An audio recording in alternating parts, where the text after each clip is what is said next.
Access granted. Welcome to the Bunker Codes podcast. Nothing here is medical, dental, vision, legal, or financial advice. We're all on the same team, wishing for peaceful resolution where everyone can get along and be left alone. Enjoy your stay. Bye. Welcome back, everybody, to another fantastic episode of I'm Gonna Talk and You're Gonna Listen. This is like an off schedule episode. Today's sponsor is brought to you by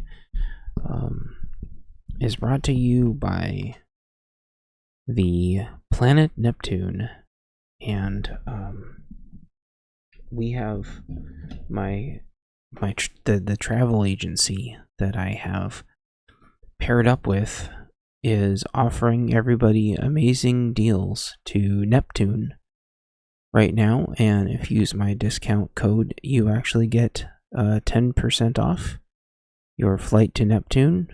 It is very nice there, and you, if you're one of the first 500 people to enter the discount code, you will be entered in a chance to actually get an all expenses paid trip to Neptune. And then you can just leave the whole planet behind and join our new exclusive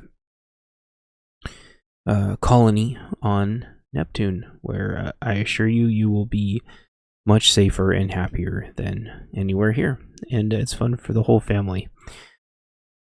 All right, so we thank our sponsor today for sponsoring the show, and this is kind of an off. I've been doing kind of like one off cycle podcast every week or two, and the last podcast was kind of confusing and all over the place. I tightened it up, but I didn't quite. It's weird. Like, I've re-listened to the podcast a couple times now, and I'm not sure I really hit all the points I wanted to on either attempt at me recording, re-recording, trying to insert more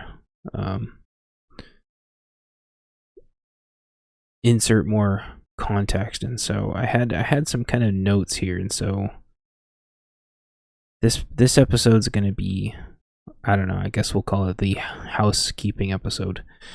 So I want you to sit back and relax and get your Raid Raycon razors and listen to this in the background as your manscaping or womanscaping, and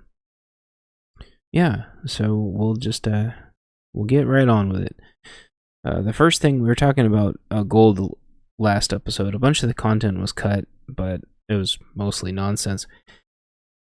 One of the points I wanted to try to make was that I don't think the gold stores that sell you your gold are really going to want to take their gold back. If, let's say, for example, gold tanks, or if they just say they're not going to exchange gold for the new Fed coin. There's a part of me that's like, gold is going to be useless except for weight, in which case you could just be accumulating lead, which would be infinitely smarter, I think. But there's also a part of me that's like, maybe they will exchange gold for Fed coin because the rest of the world's still going to be taking gold. And I feel like I touch on that in my books a bit, because spoiler book alert, like, oh, my co-host is here. So wonder if he's come to distract me. It's essentially impossible to do these podcasts without distractions, and I guess I'll talk about that for really quick first. I was planning on going out today, and I woke up a mess, and it's weird for me to feel like I can actually take a day or two off, I really have to like decompress first. And it seems like an astronomical waste of time for me to try to get out for a day, in which case I'm not decompressed at all. Go there and then decompress when it's just time to leave. So I ended up staying home, and then I plan on intentionally, like deliberately decompressing over the week, and then chilling next weekend. There's a lot of things I wanted to do today, but I'm just shutting down big time. But we'll talk about that later in the show. So gold, which was the whole reason for me being here. So gold, when the Pacific Northwest basically not really secedes, but just kind of dissolves, there's still a lot of trade going on. And I can't remember exactly how I explain it away or how I imply it, but a lot of it's actually like borrowing and humanitarian aid, and really just kind of like a soft invasion. So there isn't really a lot of like, it's not like Seattle has giant gold stores and is selling gold to the UN for supplies, right? Or the fig, as they're called, as in like extending the fig branch thing. So I don't really factor in the gold thing. In fact, I don't think there's any gold in any of my books at all. There's going to be now, because this whole gold, this idea of a gold prepper has become really interesting to me. You can't carry hardly any of it. It weighs a ton. Just like in ye olden days, people will just kill you and take it if they want it. You know, there's no like gold armor that protects you. Like, you're just gonna have gold, and they're just gonna want to take your gold.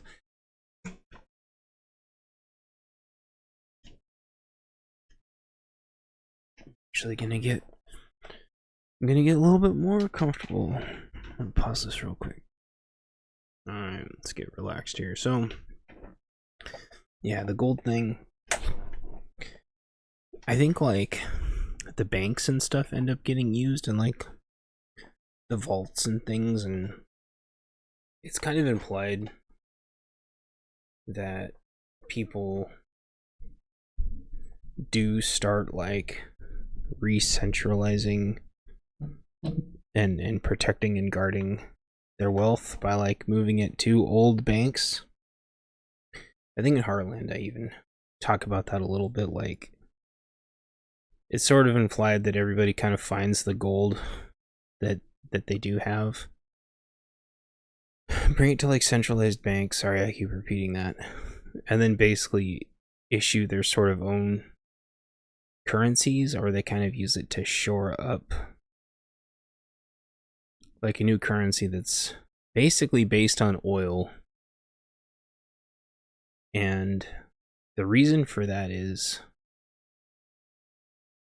my logic being, if the US was completely isolated, the central US was completely isolated, their entire economy would be running on food and oil, because they would need the oil to run their logistics to the rest of the US to get food back and forth, and weapons and ammo and medical. And so essentially the whole economy would just be running on food and fuel. And then whatever they could get out to the ports is where like a lot of the commerce would actually happen, and then there'd be hubs in between,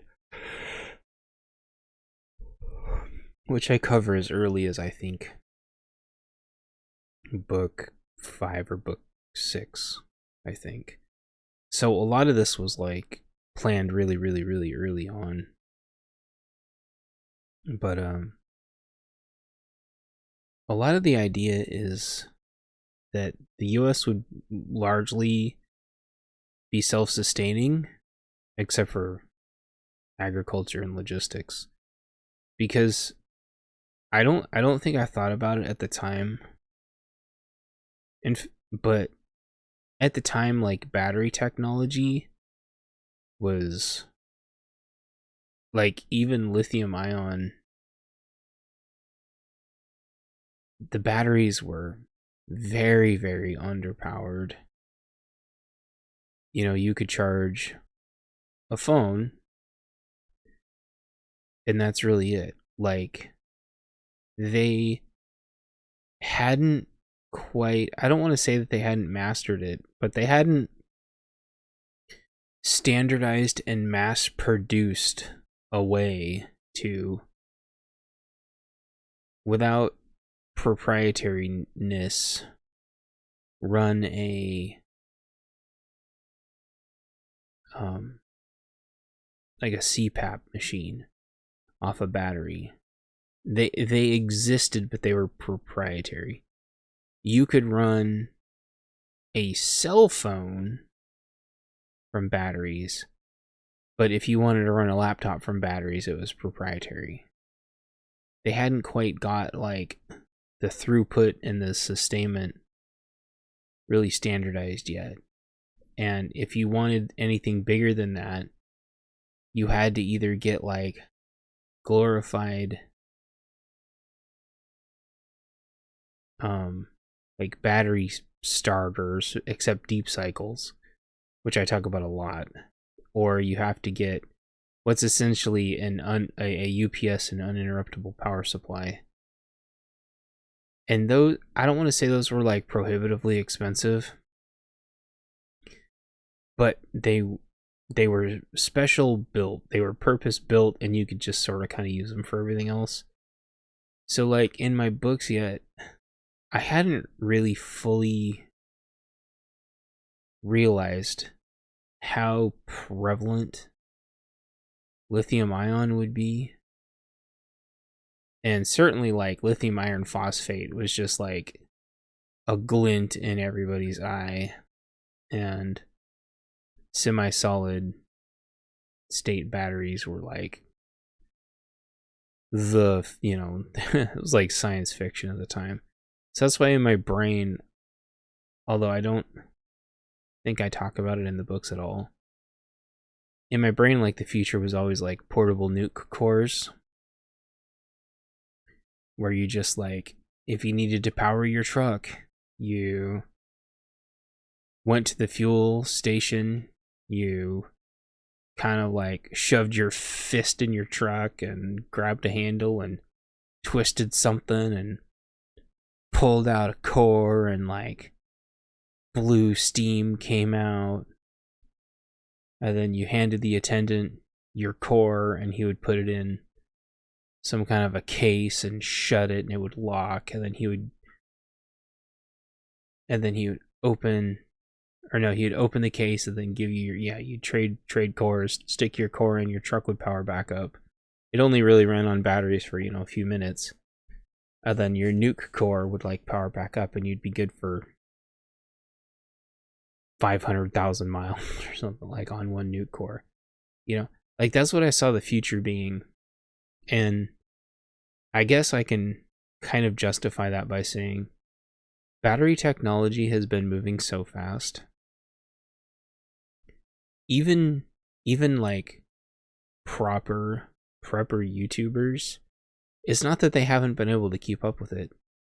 It's that it takes a really long time to prove the technology, which is perfectly valid and understandable.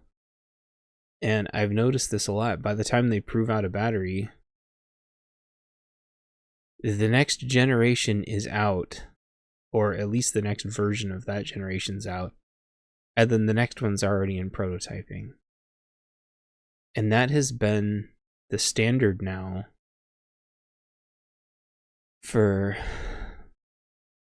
I want to say more than 2 years, 3 years maybe, because like I used to use these little dinky storm station things, which are comical by today's standards, although they're really neat, or like those little storm radios and stuff.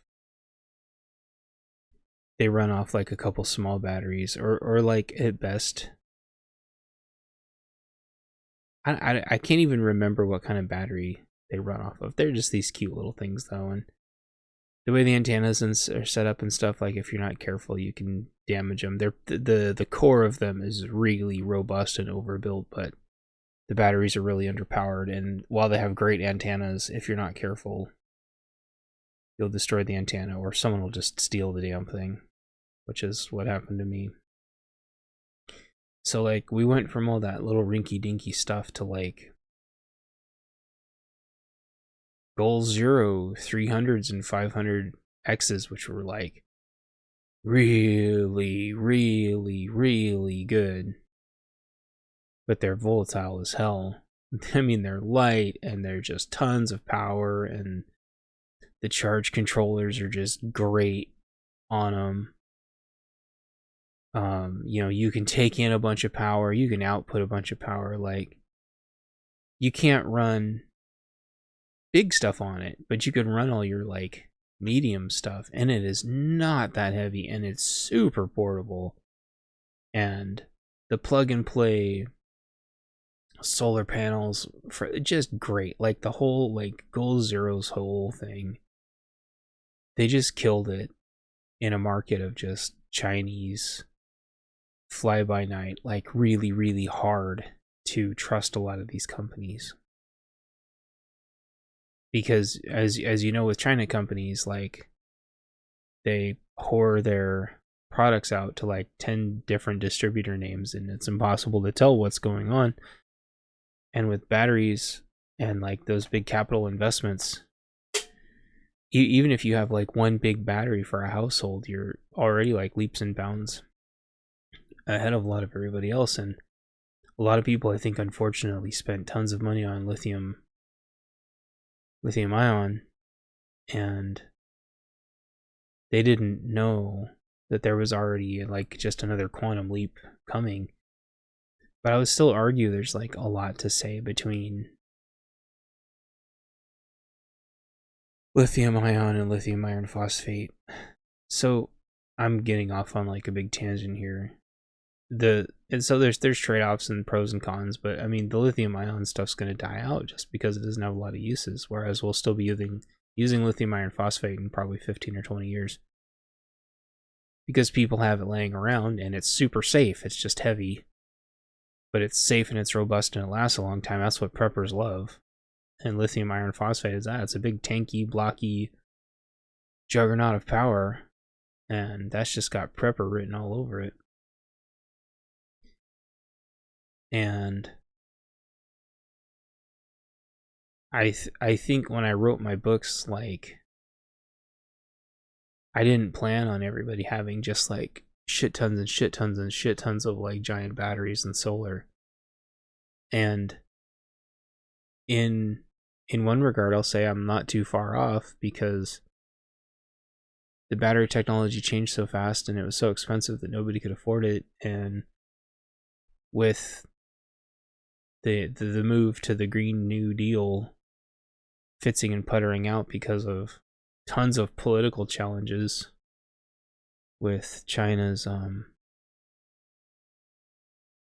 whole solar panel debacle, and then them trying to move everything to like Malaysia and Singapore and Vietnam and stuff, and then that getting blocked, and then them going, well, let's put 20% of the solar panels together in America and call it good, because the solar panels in America are like 3 times more expensive. You know, like, I would say this utopia of batteries and solar still hasn't come true, and I didn't think it was going to come true in my books either. So for a different reason. I thought that like the collapse was going to start before batteries were going to take off. I knew a lot of people would have solar, but I didn't think anyone would have batteries. And honestly, I'm not that too far off. Like, batteries are really largely forgotten on a macro scale than solar is. Everybody knows solar. Everyone's seen the savings for solar and using discount codes and get your house decked out in $60,000 worth of solar, which you're never going to see the ROI on. But like, nobody thinks about batteries or building like your ecosystem around this. An example of that would be like having your lawnmower run on batteries and making sure you charge your lawnmower off your solar. You know, and so in my books, like, things like that would have ran for ages, and I'm developing that into my newer stories, but that's still going to be like the exception, not the rule. You still have agriculture with huge machines that are locked out by codes from the manufacturers, so nobody can work on their own stuff. So unless somebody was able to jailbreak all their agricultural equipment or have ultra old, you know, but then you still need oil. There's no way to hoard enough to work on your farm forever. Really, like, if you encapsulate all that, like, my books really weren't too far off. And sure, clicked on my chat here, but I don't think anybody's saying anything. No, nobody's here. It's just me. So you have this situation where there's really no way to run the country, and so it's not based on oil. It's not based on gold. It's based on oil. You could theoretically base some stuff on gold if you wanted to make your own local currency, but I don't think the gold sellers are going to exist anymore, because the gold sellers are going to get, unless they have a gang with them at the time to protect their gold, people are going to hit the gold stores on day one, wipe them out. There isn't going to be any gold exchanges anymore unless you go to some big federal bank. But if there's a massive collapse, I mean like a massive collapse, how are you going to get your gold to a federal bank to exchange it for FedCoin? I'm not saying they won't do it, they might, but how would you do that? Like, so you need like a Wells Fargo, you know, up armored stagecoach. You know, I talked about this a few episodes ago. Like, if their plan succeeds and actually works, what's the future look like? And it's like, the future's going to look an awful lot like the Wild West, with up armored Wells Fargo stagecoaches ran by horses. You know, so that's kind of a, you know, people need to really think these things through.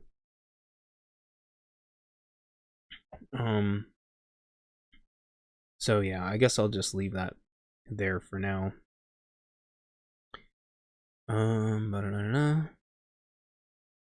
Yeah, the interesting thing then, and so you do pretend you do trade it for FedCoin.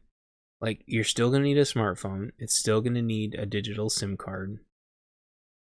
You're still gonna have to have some way to charge it, which we all have portable. Like, I hope everybody has portable solar panels by now. Solar panels for cell phones, which is genius, came out way before the rest got commercialized. Well, you could buy like big janky solar panels at like Harbor Freight, but they were like really, even on sale, they were like prohibitively expensive because there was no batteries yet to plug them into. But you could just buy like a little 20-watt solar panel and just plug it into your phone, which is perfect because your phone already has, well, most people's phones, if you're not an idiot, has a pretty decent battery in it. And I've never tried No, because it's not the right plugin. The hard part is like, I guess just one more thing about solar panels in radios and phone and stuff is a lot of it's on DC and a lot of it's on AC, and the current's not really high, or amperage. The amperage isn't, yeah. And so you actually need, like, even though it's only going to be like 6 watts to charge like a Baofeng, they're not set up really well. The newer ones are. The older ones weren't really set up to just power off USB, because USB is like, what, 1.5 amp, teeny tiny trickle charge. And you need just a little bit more than that to charge a Baofeng. Not much, but like just enough to where you have to do like some funny conversion cables to kind of trickle charge. You can do it, but you end up like trickle charging it because it wants like DC. I struggled with that for a long time. I'm like, well, do I just make a jump and just, get a goal 0 and just run everything off that and not worry about it? Or do I try to go like ultra minimalistic? And I tried to go minimalistic at first and it was okay. But I'm just like, this is too janky. I would rather just efficiently power everything. Now, thankfully, they've just designed their radios so you can power them with USB. Finally, it only took forever, but you can just buy Baofengs now that charge off USB, and it's seamless. But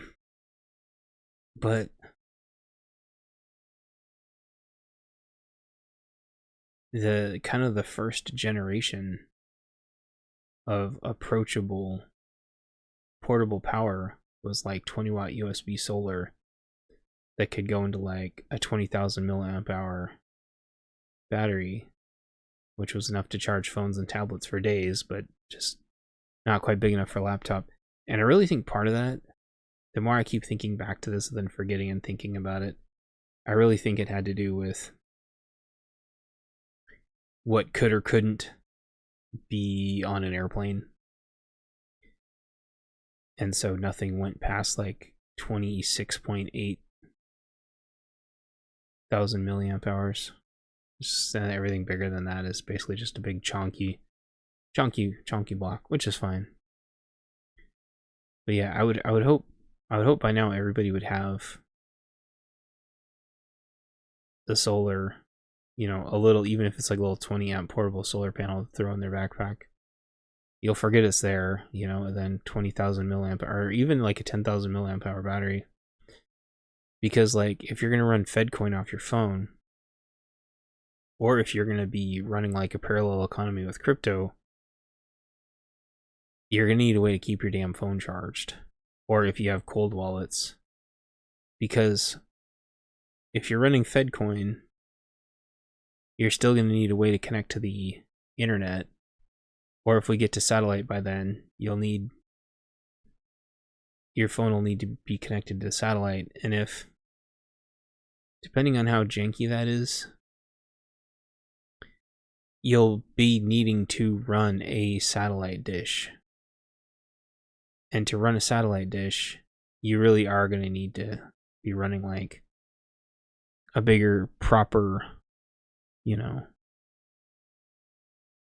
100-watt battery and solar to keep your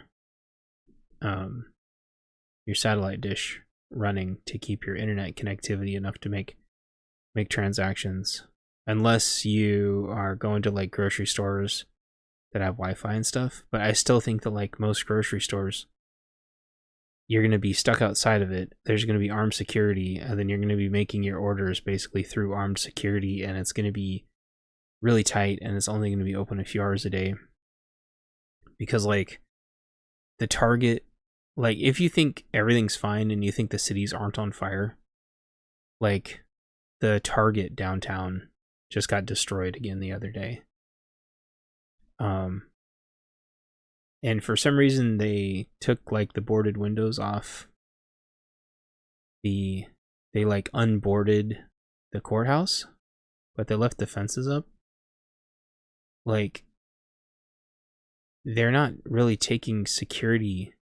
Well, a lot of places aren't taking security very seriously. And the advent of that is they're just having to close down entirely, like all the Walmarts, and Targets and the clothing stores and all the, various like REIs of the world. They're all closing down. And I don't know. In 2020, the violent left was taking out courthouses and police stations, and nobody was doing anything about it. And I think they're lowering their defenses, and that's all going to happen again. So what you're going to have is food riots and riots and quiet riots, and they're going to be destroying everything, and there's still going to have to be food distribution. And I think probably worst case, you're going to have to go there, use their Wi-Fi, transfer your Fed coin to them, and then someone goes and gets their food and hands it to you, and there isn't going to be any fuel, so you're going to have an armed contingent to try to get your food home safe, your rations, your day's worth of food. Because, you have to say, we've got 6 family members, so we need 6 family members full of food. And they go into the Safeway and bring out your 6 family members worth of food. And, you're going to have to get that home safe. And so, like, do you have armor? Do you have modern firearms? So people leave you alone.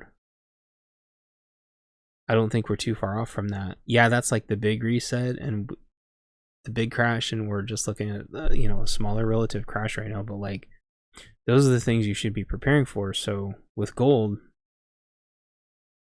okay, you have gold and you want to switch the gold to Fed coin. You still need to be planning like 6 steps in advance, if that makes sense. So I want you to think about that. Like, I'm not trying to like shit on everybody's ideas, even though I'm kind of taking like a lighthearted approach, because this is really like dark material. But I really want you to be thinking multiple steps ahead with whatever, whether it's crypto or gold. Crypto is going to totally be fine in the future. It's just going to be worth whatever it's worth. The problem isn't whether crypto is going to survive. The problem is, do you have ways of using it? And I think the same ways you're going to be using crypto is the same way you're going to be using FedCoin. You're going to need some kind of satellite uplink, and you're going to need some kind of phone. But for crypto, you'll have to make sure it's a phone that's not locked out. So are you keeping your old phones, and are you going to have a way to get a SIM card or some kind of like VPN that allows you to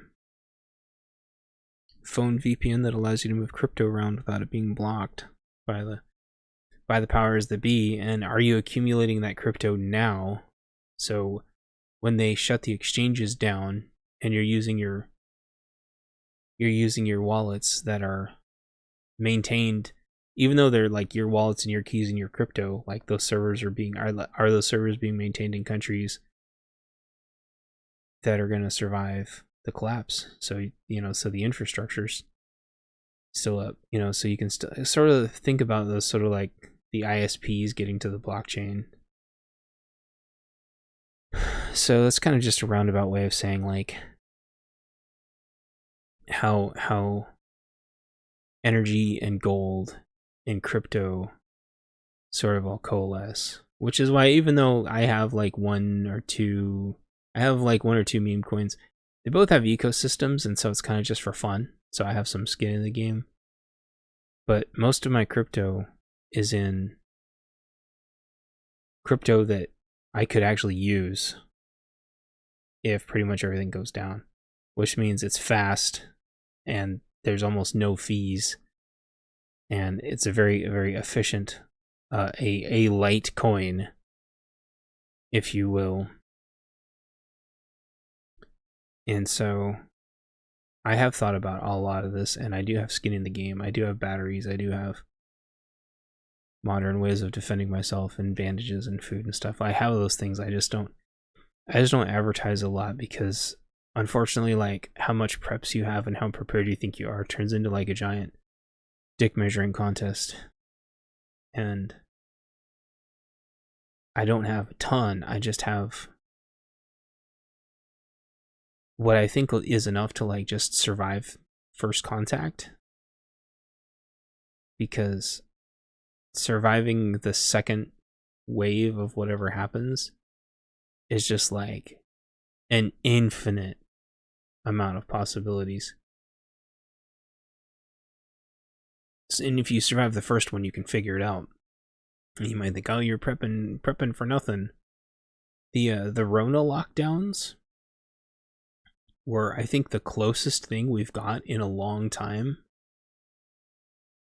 to what that's gonna look like.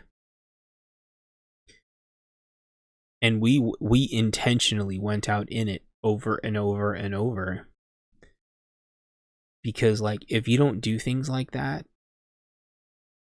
you don't get acclimated and you don't get an idea of, like, what a rush at the grocery store actually looks like. And how the grocery stores start to, like, harden themselves and start to ration.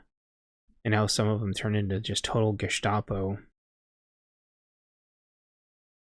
And all the just varying levels of, like, I'll call it like soccer mom anarchy. Because that's kind of like what it felt like. Again, I use like the example of like when you turn the vacuum cleaner on and your cat just starts like whacking things. That's what it felt like. Nobody really knew what to do. And so it was a lot of like soccer mom anarchy. Which is just really, I mean, they can't handle their shit. Bottom line, like, and a lot of guys couldn't either. There was so-called conservatives pissed off and trying to dick waggle. There were opportunists that were seeing how far they could push their bounds. And there were people that rose to the occasion and turned into absolute fucking badasses. Like, you really do get this like range of people where someone I know called it like your peacetime leadership versus like your wartime leadership, and the people that are like quiet and reserved and mind their own business, all of a sudden, like when the shit hits the fan, they take over. And that's how you end up with your heroes and your warlords. And you don't know who those people are on either side. And no amount of background checks and checking references and checking people's military backgrounds, or whether they served or not, checking their online posts for all the keyboard warriors. Nothing's going to tell you. You might get hints, but you're not going to know who these people are, the good ones or the bad ones, until the shit happens. And you might think you're going to be one of those people, but you could totally fold. And we were out in it day after day, and I was graceful to have like a boss that was letting me go out there and see what the different food situations were like. And I was getting food for other people. I wasn't hoarding. We were getting food for other people that really didn't want to go out because they didn't know what was going on yet. We were being conservative about it. We were being really smart. And seeing what really disappears first. And like the whole meme of like the potato chip or corn chips are going first, like that shit's absolutely true.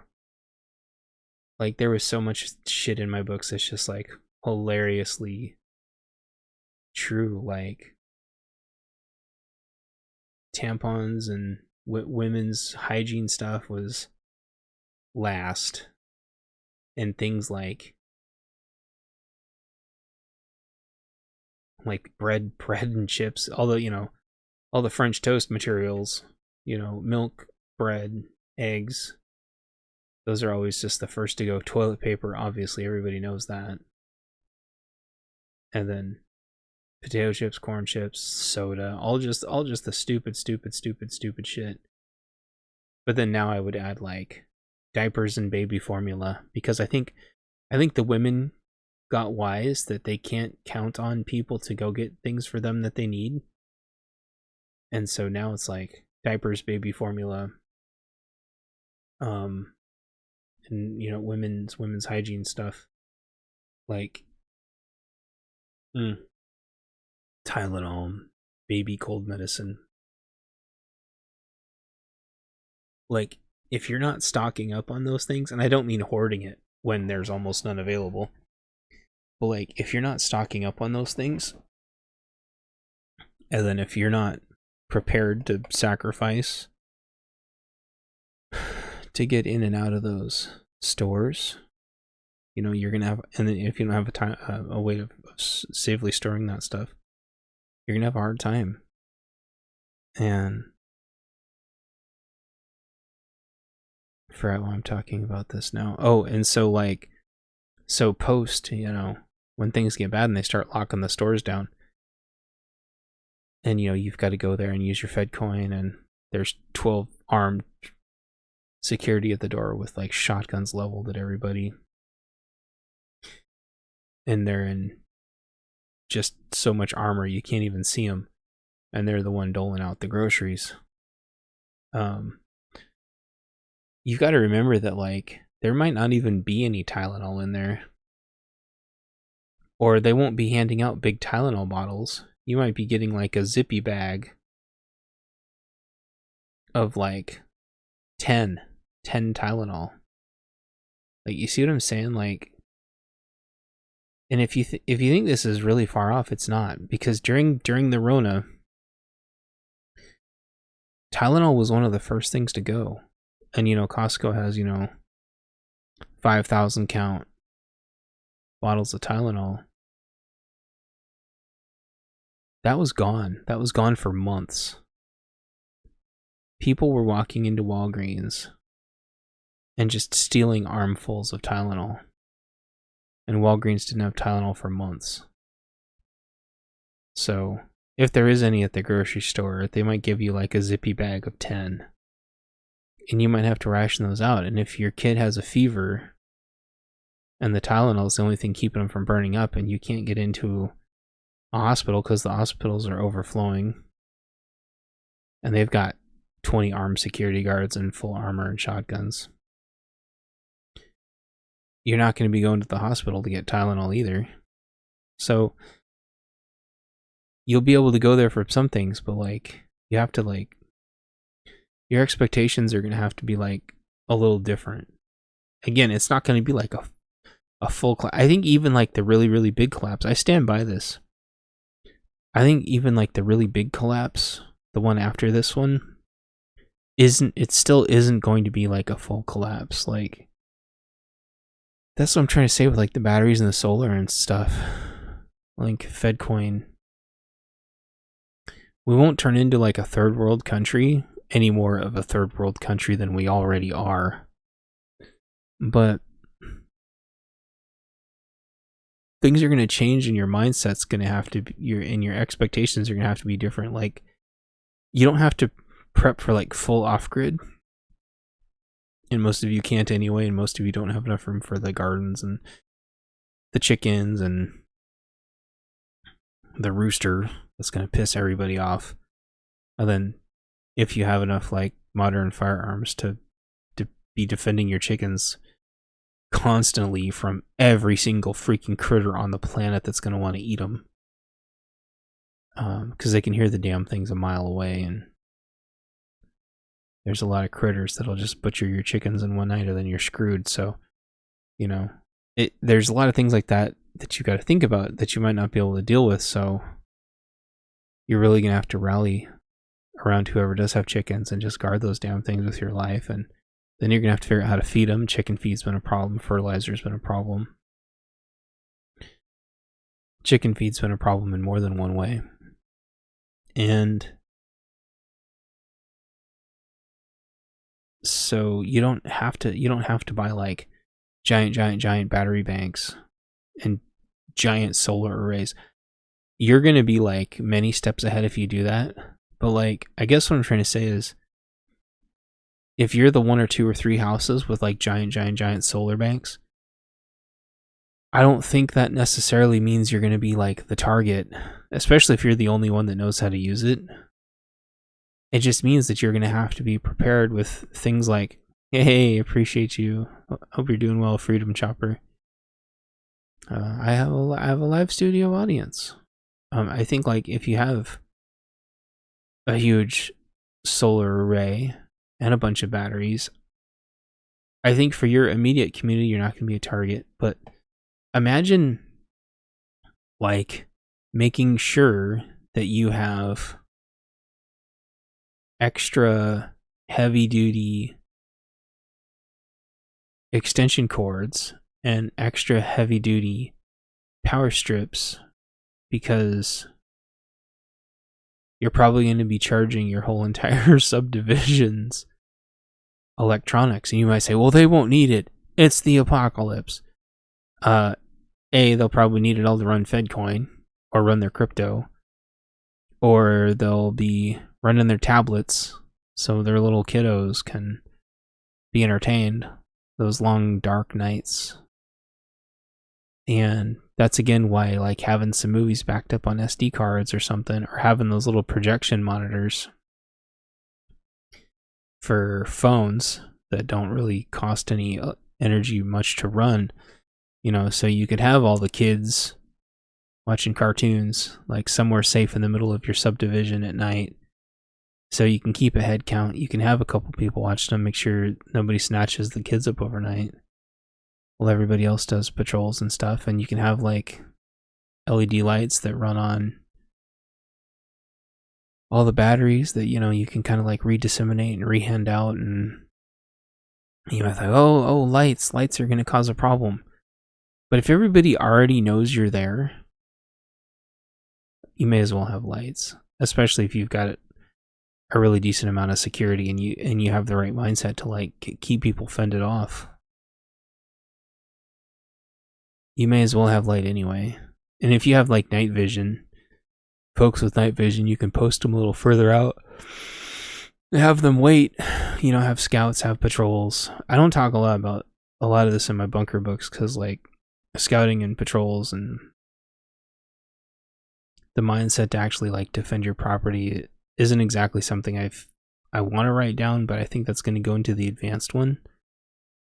But like, if you're the person with solar and the batteries, like you're the one that's going to be charging everybody's batteries so they can run like LEDs. And so like if you want a really good use of your money, and I know Survival Living already covered this, but I think it bears repeating like a million times.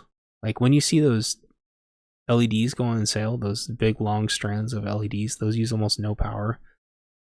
Even if you have no way to power those and you get those, like you'll be able to use them someday. And when you get these like 14-hour dark ass freezing cold nights, like having the light means you're avoiding like 4 months of just total abject misery. And so even if you don't have tablets and movies and stuff, just having like light to read, just being able to like see each other, not stumble around in the darkness and get hurt, like however it is you're going to figure out your bathroom situation, like just figure it out, start to think about those things now, because during the Rona, all that stuff came from China.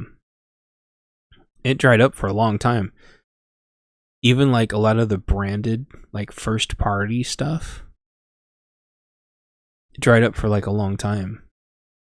And I couldn't find,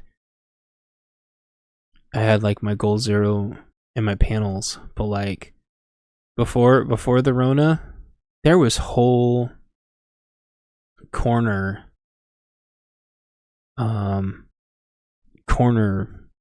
doodads at the store with every single Goal Zero product on the market. I like distinctly remember it.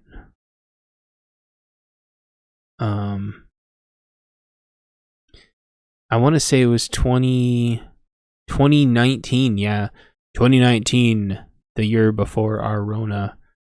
Going to a camping store, and there just being whole corner posts of every single Goal Zero thing you could, everything. And it was cool because they took kind of like the proprietary plugs the Goal Zero did, which means you didn't have to run them off the main controller, which was super efficient. And I still think that's really cool, although if you're buying these like giant juggernaut batteries, it doesn't really matter. But if you're trying to go compact and light and fit as much as you can in your car, and you want to hang up like really efficient, light strands in like a big canvas tent, let's say, and the whole thing is just like genius. But like in 2019, shit was everywhere. 2020, zero, nada, gone.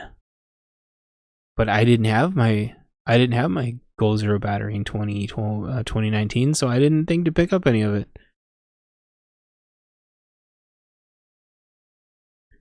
So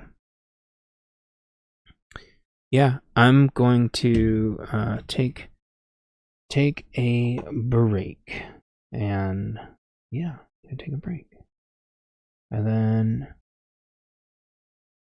we'll probably talk about mental health again. All right, we're back with part 2 of the show, where if you were here live, you'd have been here for 10 minutes of conversation about candles being an amazing alternative to all the different lights and LEDs that I'm talking about, because I went and priced them up during the break, and the little LED lights, custom ones, are like $80. So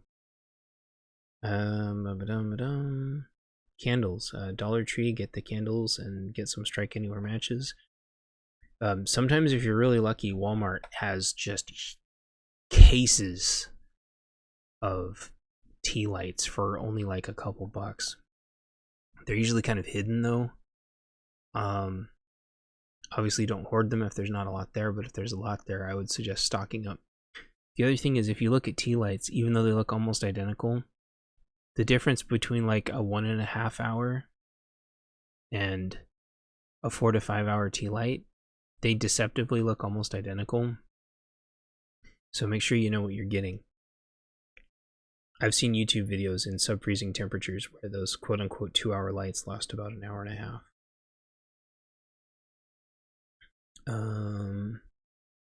One of my buddies in my chat says, I used to make beeswax candle sheets. You can get the old candles at yard sales and melt them down and make your new mason jar ones. And then my other friendo in chat says, plain glass religious candles are cheap too. Melt wax in a crock pot, it's safer and you don't have to worry about the fire. I like the idea about melting the wax back down to reform it.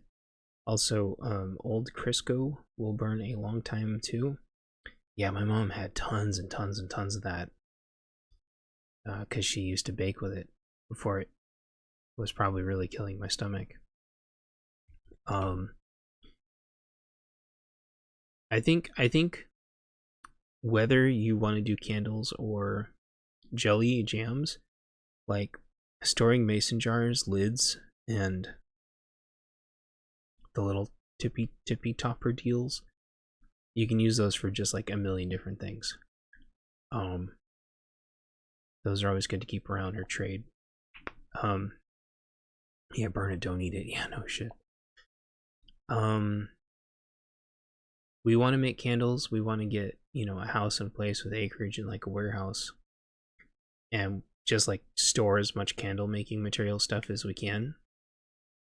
And then like if our neighbors run out of candles, we could like theoretically just like, they could bring their containers over and we could like trade them for ones that are already filled up with candles. Even if we never make it to where we can sell all of you candles, even though we really want to, we want to have our own decorative jars and sell our own candles. But like, even if that never comes to fruition, we can still support our communities with this, with just candles. And I used to ship candles with my orders, but they didn't fit in the boxes very well. So part two of today's topics is I wanted to talk more about mental health, and I wanted to talk more about burnout and anxiety attacks and stress. And so you want the mugs? So okay, we'll talk about that really quick. I have the artwork done for Hoodie and Bunny, and we have the mugs, and we have the paper, and we have the glaze. I need to do the branding, and it's like 95% cleaned up. I just need to clean up the other teeny tiny bit. But we're going to need to do them in the oven, and so we're probably going to have to wait till Monday, because just that way we have the house to ourselves. So we're going to be making these mugs on Monday. And we'll make a his and a hers, and we'll start with those. And well, what I wanted to do, since you're here, is we're going to try to do these mugs really, really, really affordably,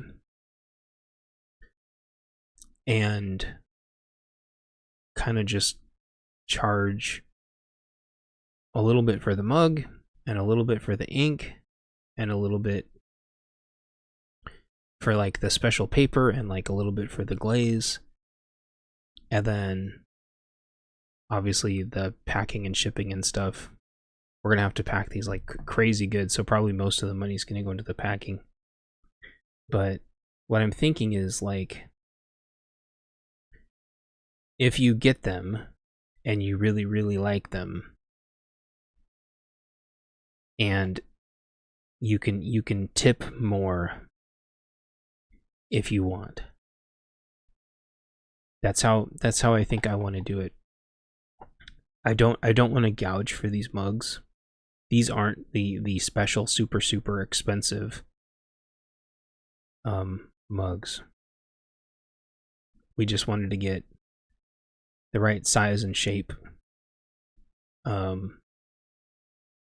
We wanted to get the right size and shape of the mug, and that was more important. Like, we looked into, my wife and I did a lot of research, and we looked at a lot of different kinds of mugs over the course of like all last week.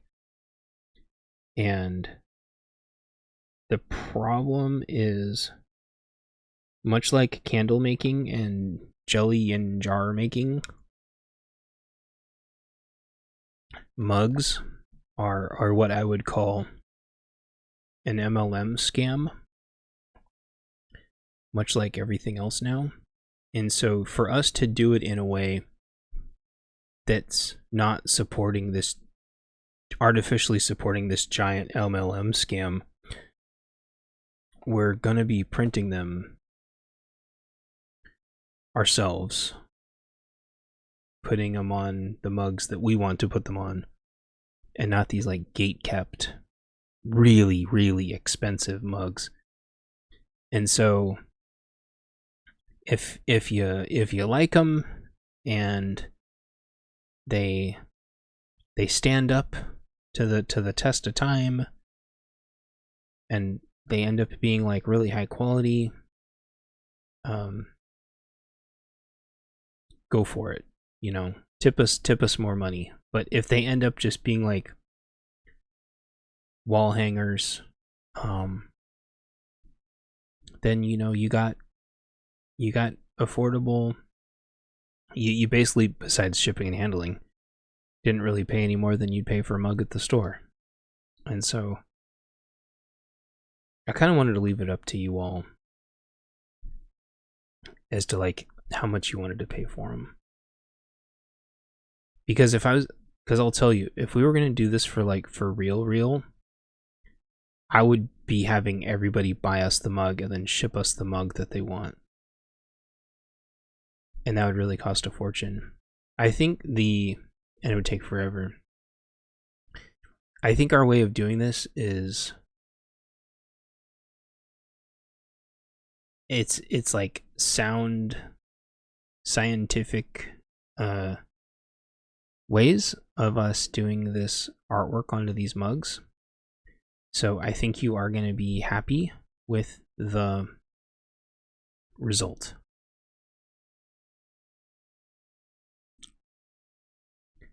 Oh, regarding soup mugs, yes. That's the neat thing about this, is we don't have to go buy these ultra expensive, gate-kept MLM expensive ass mugs. So we can just go to the store, buy a soup mug, throw the artwork on there, glaze it and heat it up, and you've got a soup mug. We're really trying to do this like sustainably and without feeding these big scam machines. We're not buying any special equipment at all. We're just buying some special paper and some glaze, and we're going to be hand putting these together. No crazy expensive printing machine that's supporting some giant juggernaut pyramid scam. And then you guys can pay whatever you want.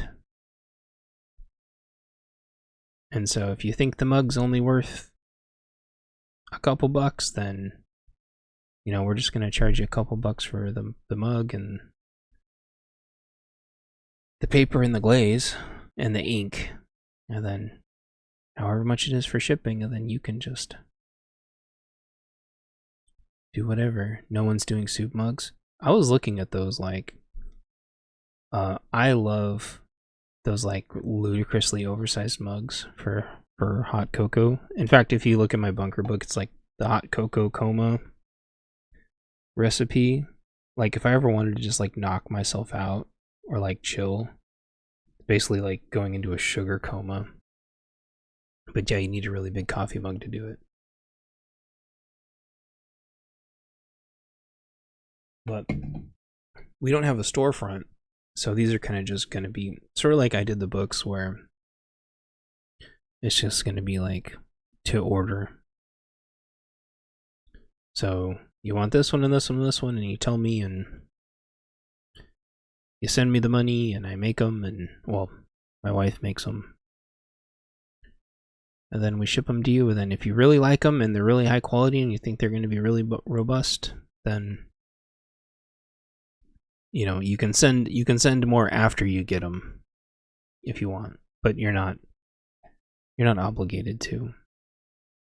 And I think the other thing to keep in mind, that I guess I'll just keep reminding people, is this is like, my wife doesn't have a job, you know. Her job is helping me run all of this, the bunker, P&W Affliction and bunker codes, and she does all the shipping. So like all those boxes of all the stuff that you get, that's all stuff that she puts together.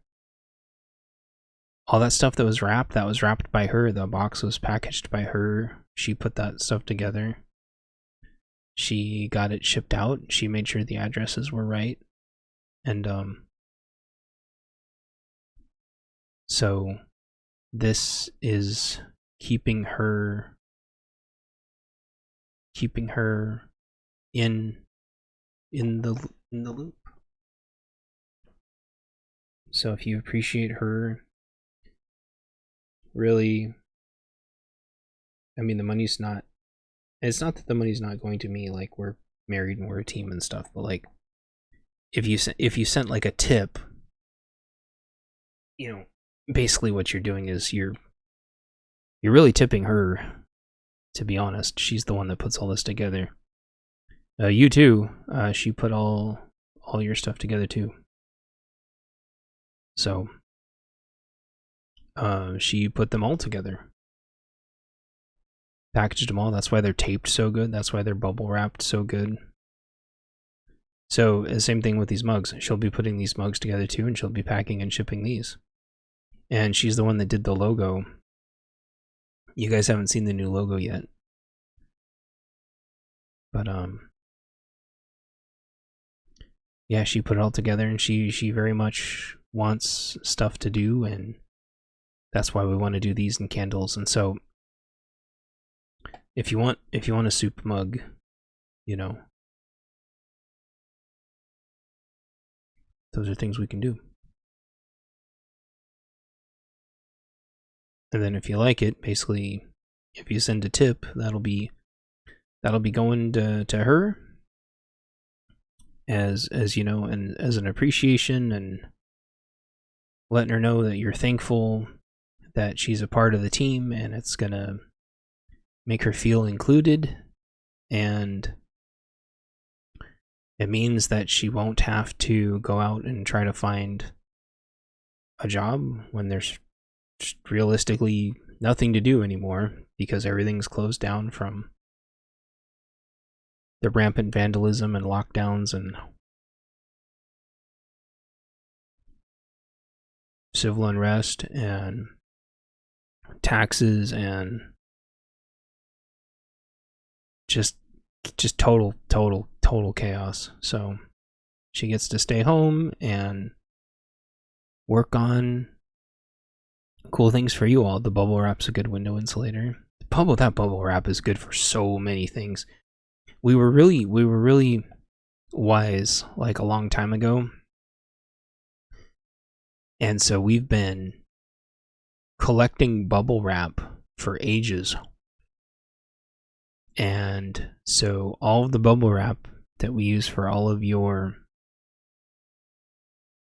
shipping is all just reused bubble wrap over and over and over and over and over and over, that I'm sure other people have been reused. And so if you want to keep reusing that bubble wrap, go ahead. Like, it's all still in really good shape. We just carefully cut the tape, and then we just reuse the bubble wrap again. So TBD on the mugs. We'll be working on them on Monday. It's the new duct tape. Yeah, no kidding. And then if you like them, I don't know what it'll be like.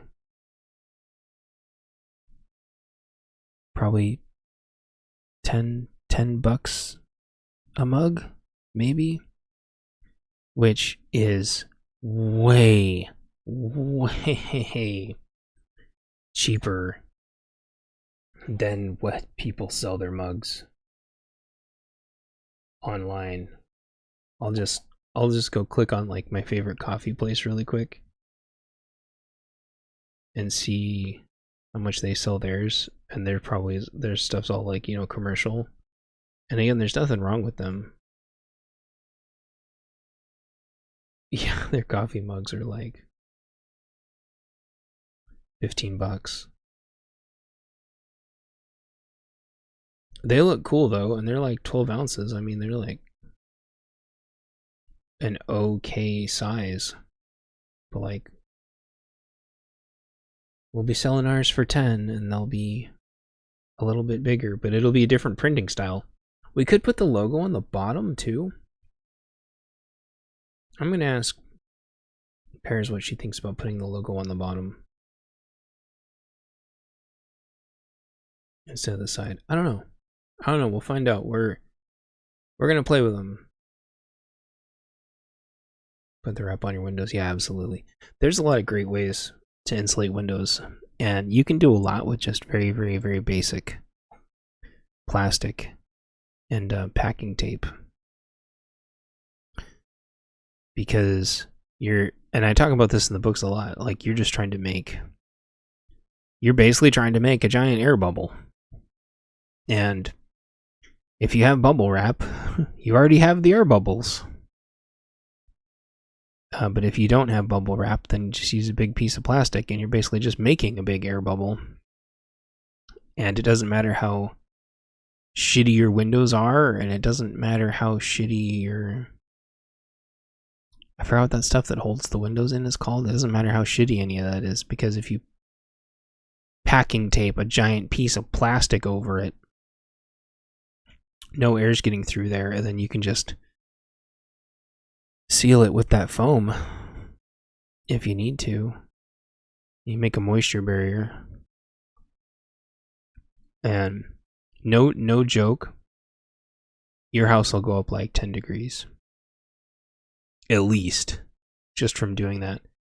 And we lived in a house that had wind blowing in it from like every direction, and it had old parts of the house that were brick, and it had like vents that were just wide open vents the size of basketballs, because it had like these old air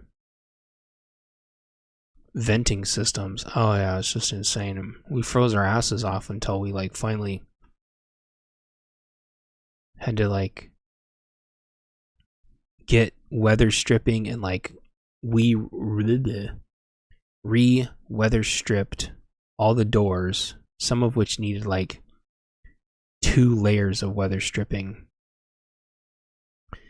And then we used plastic and packing tape and packed up all the windows. And no shit, it went up like 10-15 degrees in there. And it didn't cost hardly anything. And then the landlord kind of like re-foamed a bunch of spots. And he already had tons of that stuff anyway. Keeps the good stuff in and keeps the bad stuff out. So yeah.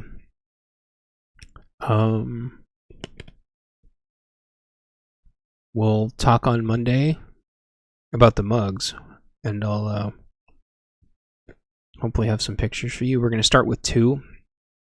We're going to keep it simple and start with 2, because we're trying to figure out how to like efficiently use the paper. So the printy paper stuff. The artwork for Hoodie and Bunny both look awesome.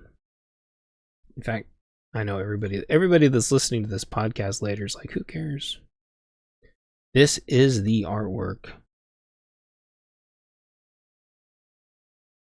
Oh, you put it on the floor? Hell yeah, that's a good idea. It's better than putting broken glass on the floor. I sit and pop the bubble wrap, helps you with the stress. Yeah. There's an episode of Red Dwarf where they paint the bubble wrap red and then sell it as like a stress reliever, and the dude makes like $1 billion. This is the official artwork. You can see it's got like a little bit of white around it, so it's really gonna pop on like a black mug. My first house, my husband got a 2-inch snowdrift under the kitchen door. Oh gosh, that's never happened to me, but like, that's nuts. We had ice. Our house got like sealed in when the moisture that was making its way in turned to ice and then formed an ice barrier, which you might think is horrible, but actually, you know what makes a great moisture barrier? Ice. That's how you can live in an igloo or a snow cave. And it would melt a little bit and then refreeze, and melt a little bit and refreeze, and we had like ice barriers around the house, around the windows and stuff. Oh well. A lot of people like say they're poor, claim they've been poor until it melts. I know that it melts, and then you've got mold problems that happened at our second apartments. And they tried to blame it on us. They're like, well, you had things in your closet, and so it molded. It's like, were we not supposed to have things in our closet? And moisture had leaked from the outside into the closet. And it's like, so we're not supposed to have things in there to like try to keep it dry. It's like that wall would have been destroyed anyway from like dry rot. I forgot what I was talking about. Yeah, like a lot of people talk about being poor and stuff, and it's like, come back when you don't have any electricity and it's winter time, and then tell me when you don't have running water. You know, it's you learn a lot about like prepping, like when you have to like split a winter's worth of years, a winter's worth of wood, and then you grow up and realize it's like, man, wow, we had like 8 years of wood split in the backyard, like, and I didn't even realize it. When you're a kid, like splitting wood is normal, and you don't realize that like your parents have like done the math already, and so they know how long a cord of wood's gonna last based on what kind of wood it is. It is. Oh, it absolutely is coming. And the thing is, talking about like candles again, I know this isn't mental health, but like making sure your pipes don't freeze. I think that's something that like candles can really help with. I think I've heard of people like having a candle running, like it keeps the pipes from freezing. Because you only need to well, depending on how cold it is, you only need to keep it up like a few degrees. Obviously, you just make sure you don't burn your house down. But like, it could also just be as easy as like leaving the cupboards open, but then making sure you foam the shit out of the insides of your cupboards so there's no cold air coming in from underneath your house. But then making sure underneath your house is vented, but that there's no water coming in. And there's like a part of my bunker codes that was like about winterizing your house, but I don't know if I go into like super crazy detail. And plus everyone's house is different, but like, man, people that don't know how to winterize their houses are gonna be so screwed, because when we get like colder and colder winters, and like people aren't used to like sub-zero temperatures. Yeah, letting water drips from the faucets is a big one, and then put something underneath it to catch the water. Yep. Yeah, and people who have like auto faucets won't be able to do that. How to depressurize and repressurize your water system without like blowing your water pipes out. So this was an interesting side conversation. I want to talk about mental health again. I don't know if I touched on it exactly the way I wanted in my last video, but I think we're going to be running into more and more situations of people with like burnout, anxiety attacks, extreme depression, and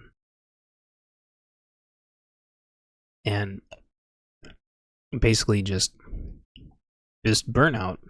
And I think a large part of that is from having to do more and more work with either more useless people or deadbeats, or just like less people. And the more loyal you are, the more advantage you're going to get taken of. And if you're not willing to basically step on other people to get ahead, or some way of compartmentalizing that, you're going to be the one being stepped on, which means you're going to be behind. And that's a good metaphor for just taking care of your family and shit is the fan in general. But I've always lived my life not wanting to sacrifice who I am to get ahead. I want to get to where I need to be with my morals and integrity intact. What I've noticed is, though, in trying to get ahead the right way, you end up absorbing that energy as more and more and more people use you as a launching pad to get to where they need to be. And my whole life, I've always been okay with people using me as a launching pad to do way, way, way better than me. I'm great at helping people. I am terrible at helping myself. And we'll say the situation of somebody I know who is extremely not feeling burnt out, is burnt out, is actively experiencing being burnt out. Even though this person has a great helper, arguably the best helper in the world, as long as you don't need help before 9 o'clock in the morning,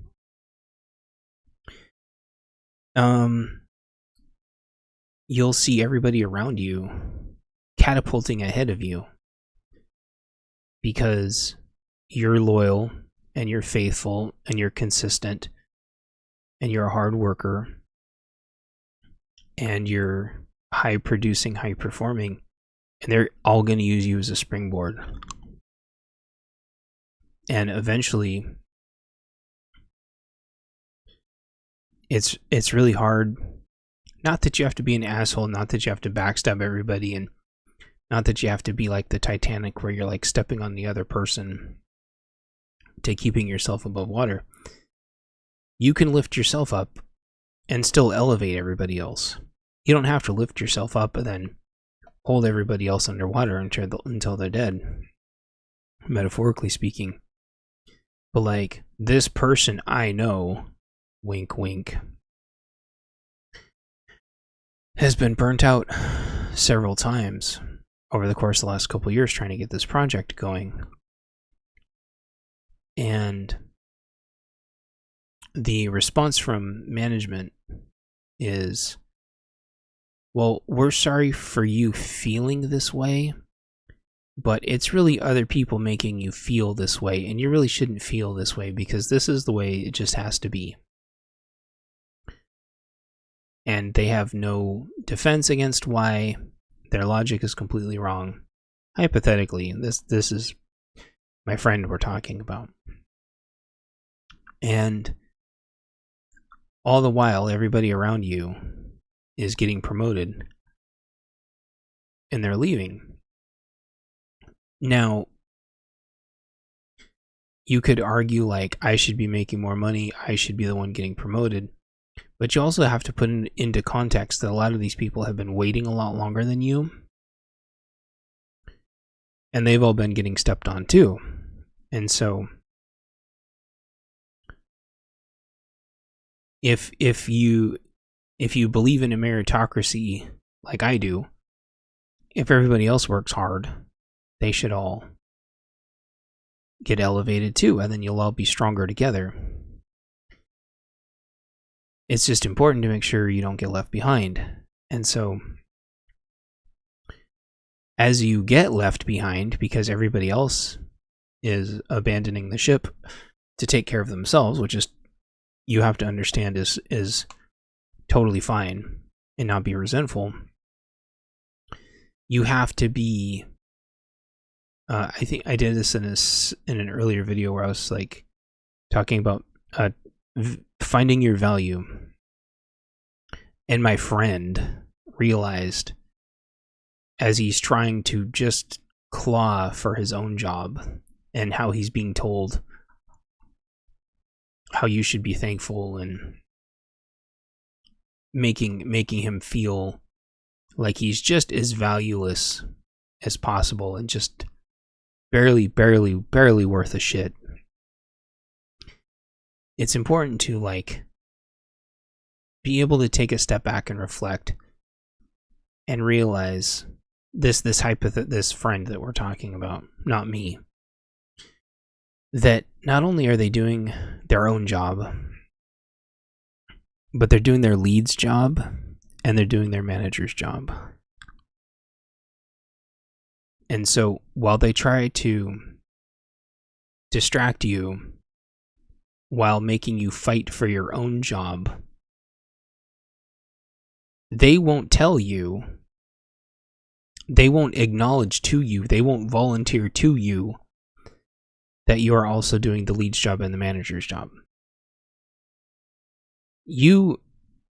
What they really want is they're kind of waiting for you to open your eyes and see it for yourself.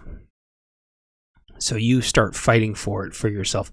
It's this weird courtship, right?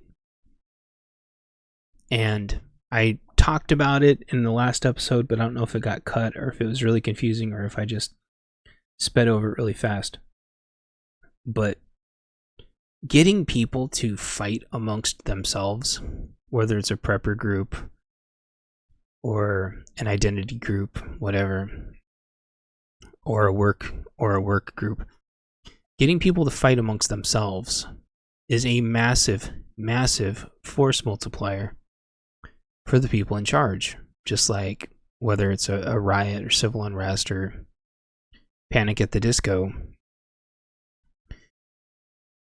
them keeping everybody constantly unsure about their own worth, while constantly guilting them into working hours that they're not getting paid for, working for jobs they're not getting paid for, meeting unhealthy deadlines.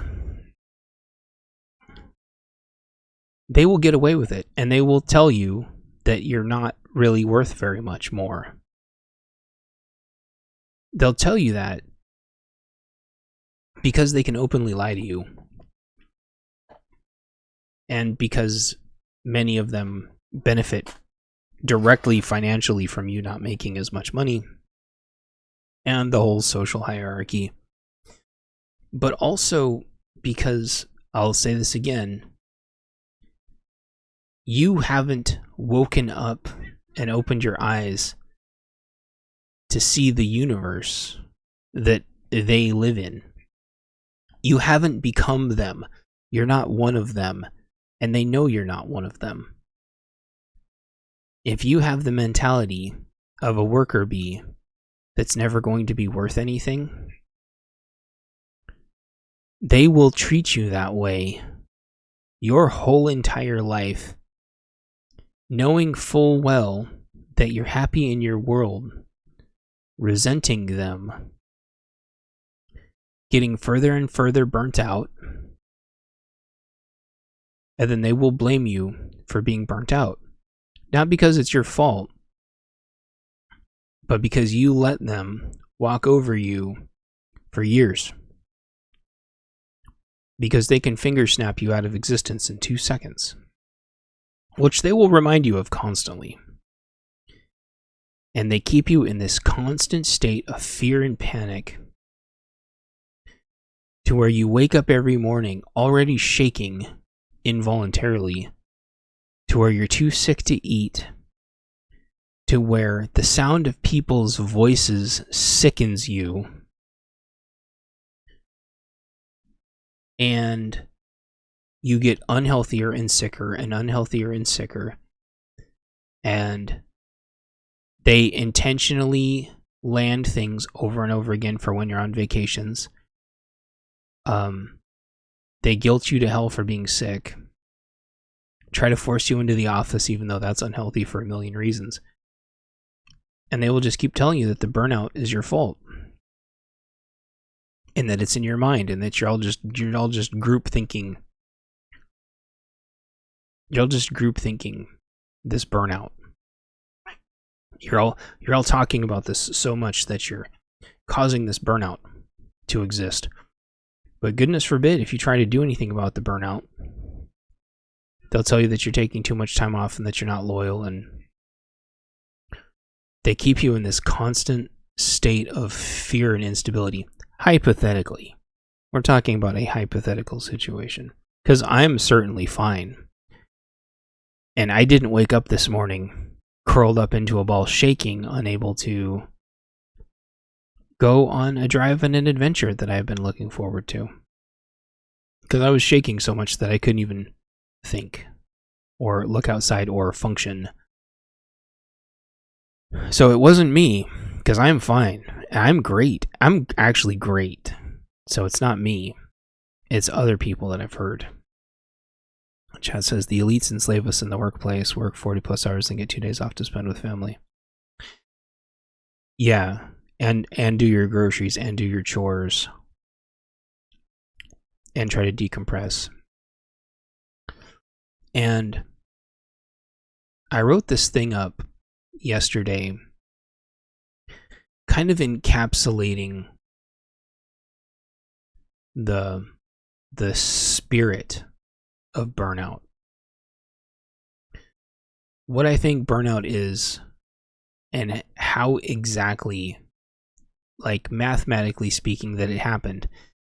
And then along with how much time you really need to decompress. Because they'll tell you, oh, drink a cup of water, or eat an apple, or go outside. All this bullshit. When really the answer is for management to stop treating everybody like wage slaves. Keeping them in a constant state of fear like prisoners. Where they're insanely sleep deprived and they do nothing but think about work. But then they don't just like let you log in and work until you feel okay. Shop, pay your bills, maintain your house, meanwhile raise taxes, create inflation, make you pay for fees for everything. Oh yeah, bank fees, microtransactions, and an innumerable amount of membership services. All to keep you busy and broke. Busy, broke, distracted. Cheaper and cheaper ways of getting like little micro dopamine shots. Meanwhile, like your soul is becoming hollow and dead. Allegedly, this other person I know, I've heard of. I read about this thing. Anyway, so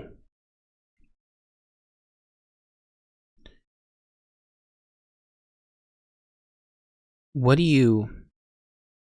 There was another point to that. Wage slavery, shop, pay your bills, maintain your house. And yeah, and you're never going to make enough because they don't pay you enough as much as everything increases. And I've talked about this in prior podcasts. Every time you do kind of make a little bit more, or even if you make like double what you make now, you realize you're just trapped in another box. And it's always this like life support. They're keeping you just like barely on life support. Enough to keep paying your taxes. Meanwhile, like they live in mansions with horses and vast fields, and they're completely insulated from all this. Now, they're not the top 1% cabal. They're not even a part of the in crowd. They're just trapped at a much higher and arguably a much more comfortable level. However, they still have monsters that they are beholden to as well. And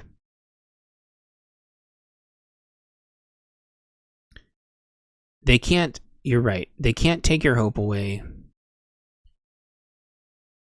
But what they can do is keep you eternally distracted and in constant conflict with trying to climb over each other. And the 2 days to spend off with your family aren't enough. And I would argue I've boiled it down now. Last year, and I forgot about this, I boiled it down to needing about 4 days. You need about 4 days to decompress. And so I kind of have like one of two rules. I either need to take a day off and then go on my vacation, or I need to immediately go on vacation straight from work and then plan on sleeping through a giant chunk of the decompression and then realize I'm just going to be a zombie for the first day. You have to take like a whole day off just to decompress. And so if your decompression day is like Saturday, your Sunday is going to be full of anxiety trying to go to get all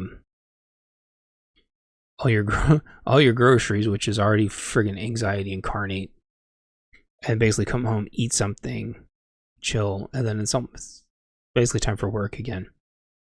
So you really need like 4 days off.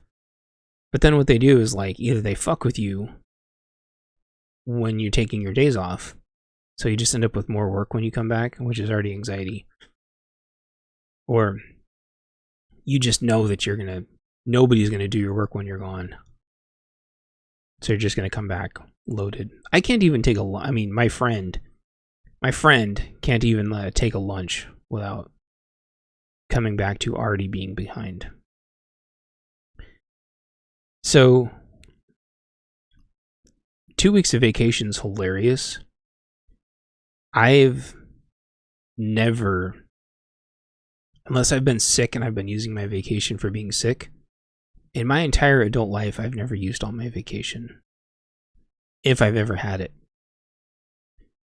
I always have to pay for my own time off. And you find that when you have vacation, here's what I'm trying to say, like those 2 weeks of vacation don't mean shit. Because in this bubble they put you in, you feel like you can't take it. The only people that take their vacation are people who don't give a shit. Because everybody else is either too loyal or they're too busy in the grind. And I can't remember like this. I don't think this is what I wanted to talk about, but it's still a good point. Hopefully I can remember my other point. Back in the 70s, they made it so you needed a 2-person household income to collect you more revenue. I don't know if that...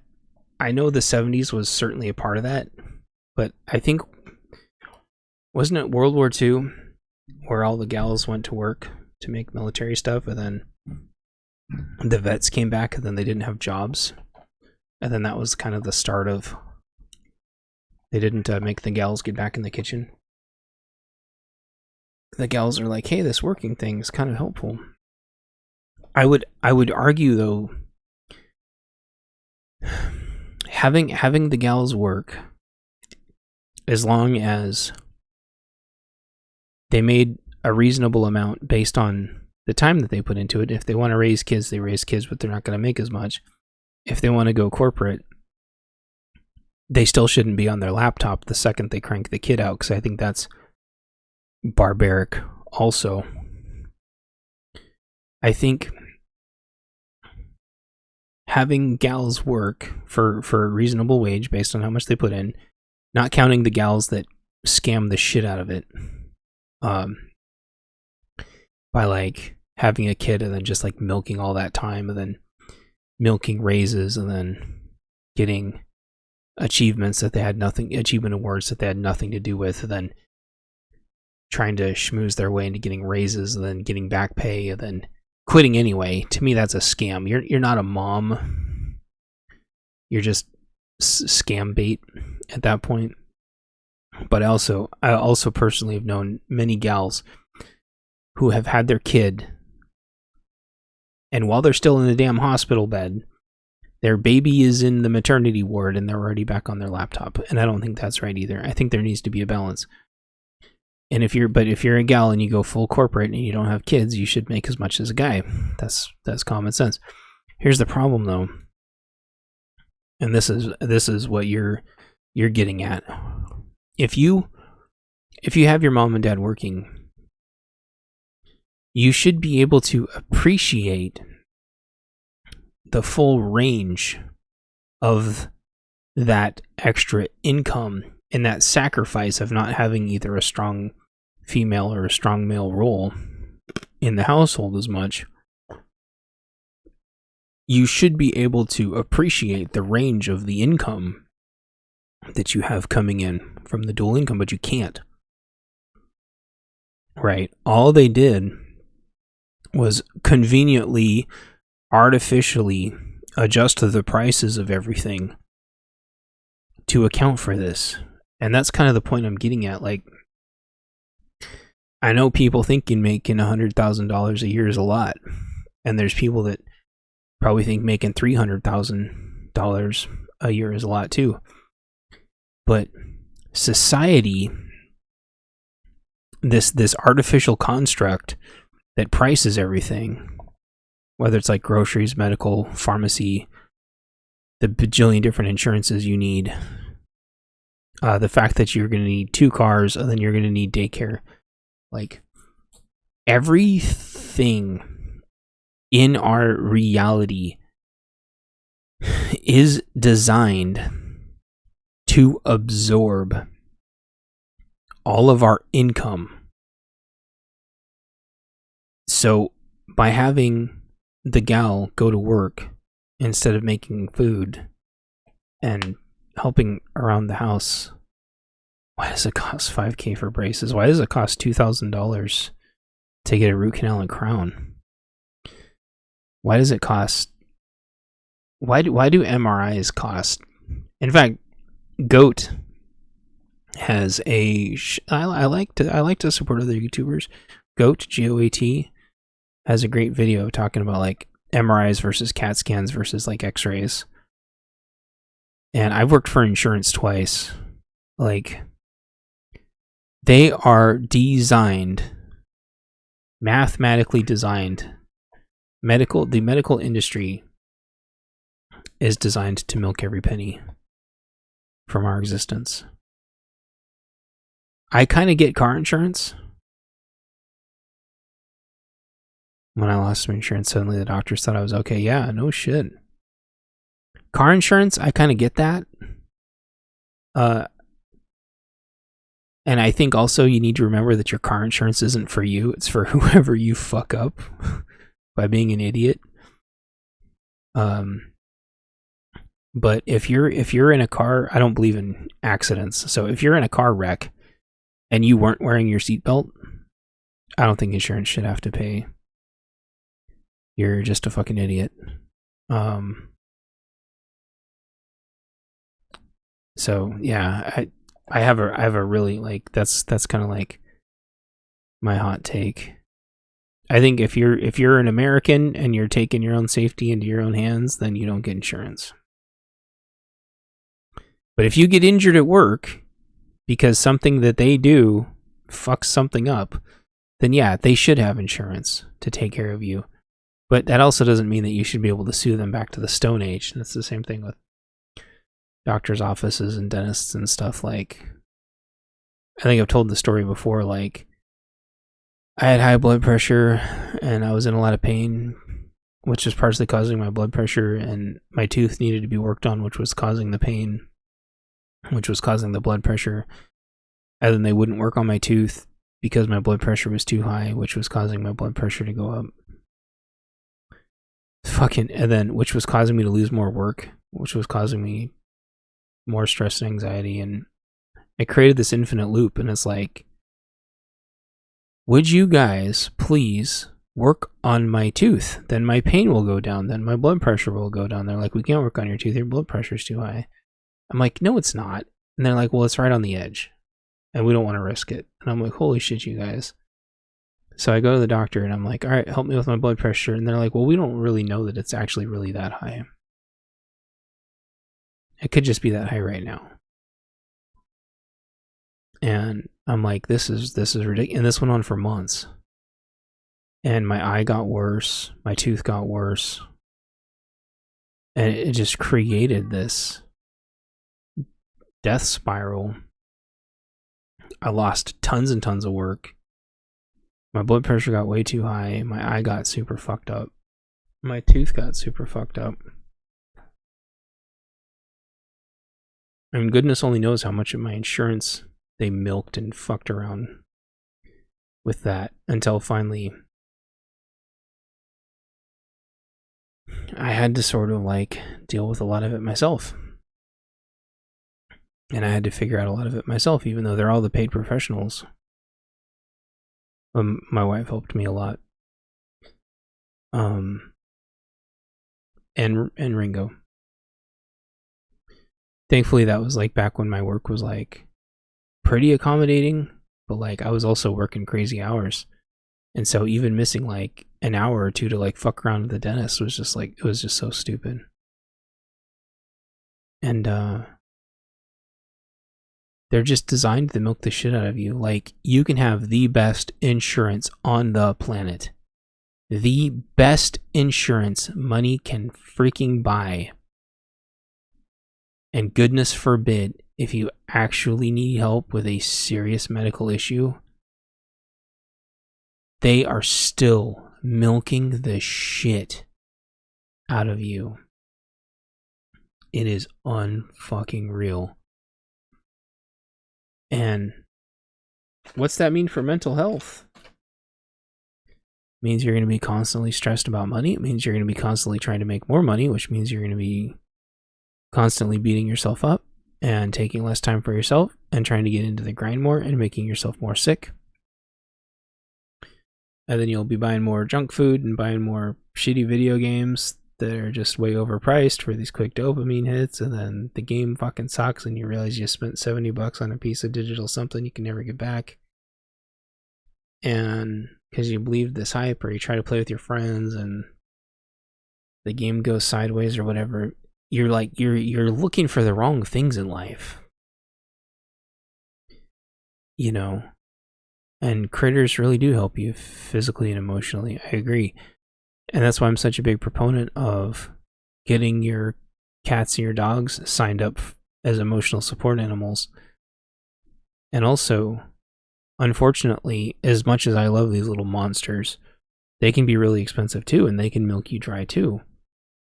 And that's why, like, one of my friends who has an emotional support cat,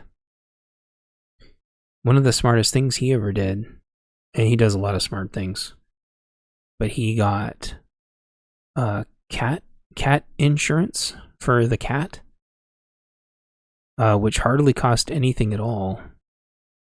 And if you ever need to like do just like one thing, one medical procedure for your cat, like the damn thing basically pays for itself forever.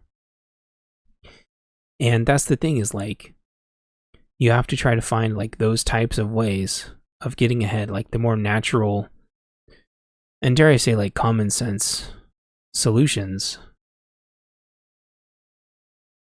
to get ahead. But it's going to mean taking a lot more of the responsibility on yourself. If I had just taken responsibility for my own blood pressure and my own teeth, my eye would be fine, my tooth would be fine, my blood pressure would have been fine. I wouldn't have had to go to the doctor 3 times and the dentist 4 times. And I wouldn't have missed shit tons of work, which meant I wouldn't have gotten further behind. And I would have only had to visit the dentist once for my tooth, and it would have been a very pleasant experience. And even though there was like some douchebags that were screwing with us when we pulled into the parking lot, everything would have been fine, and I would have had a great memory of that day instead of it fucking everything up for months. Not only will they not pay for natural remedies, meaning insurance, but the natural remedy doctors are gone. Which that may be because insurance doesn't cover them anymore. We used to have a they were a real doctor's office. It wasn't a naturopathy doctors. It was a real doctor's office, but that prescribed real medication and not the fucking bullshit. But they all had extensive backgrounds in all the natural healing stuff, so that if something did come up, they could save you just shitloads of money. You need to get your critter registers an emotional support. She alerts when I'm stressed and headed for a heart attack. Perfect. You totally should. It's just a piece of paper. And get a doctor to sign it, which every doctor I've ever known will sign it because it's a really big deal. It might cost a teeny tiny bit to get registered if you do need to but you don't really need to get registered to get started. It's only if like apartments and stuff say it needs to be registered.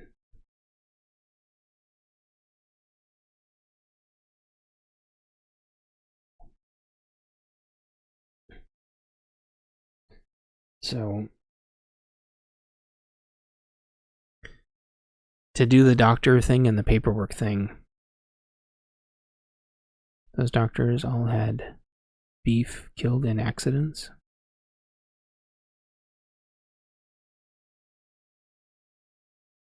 Oh, yeah. Well, you can try not to register things. I don't care. That's not going to help you, though, when you need to have a pet. Well, you know that. You had to... I thought you had your critter registered so you could get it in, but then they wanted it to have shots or something, if I remember right. I can't remember exactly what you said, but no, you should always have your pets registered as emotional support. It gives you tons of leverage, and it doesn't cost anything. It only costs if they also want you to have it registered as like a good pet, like a good dog or a good cat. There's different registrations for that. They started taking chickens away. I don't know what you're talking about. I don't know what you're talking about. Okay. I don't want to go down the whole like don't register things because they'll take things. That's a really silly conversation. If you guys want to talk about that, you can go start your own podcast and spin that wheel around for hours. That's like a really useless conversation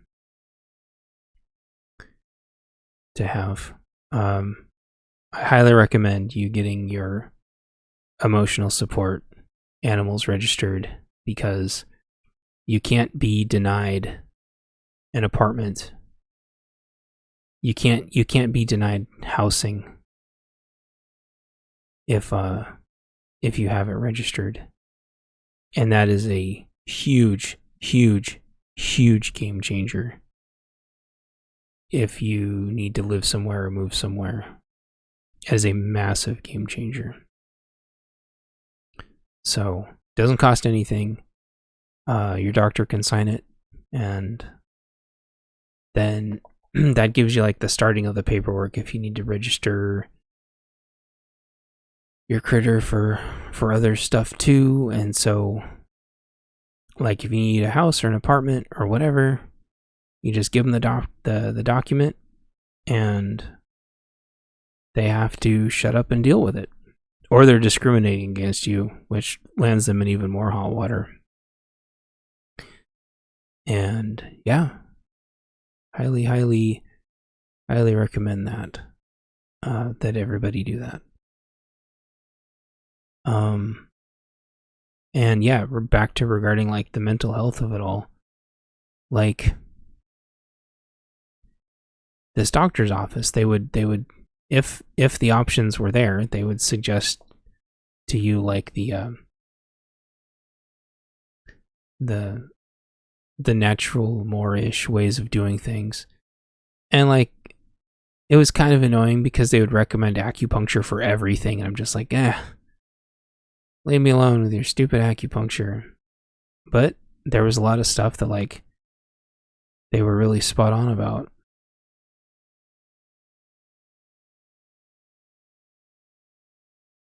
A lot of that chicken stuff, no chickens in cities and things, a lot of that went by the wayside with the Rona.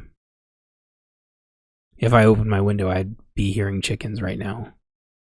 Like every single subdivision now has like multiple chicken coops in it. And then they get up on the roof, and then there's chickens on the roof. And it's just like, get off the damn roof, chicken. Why are you being a roof chicken?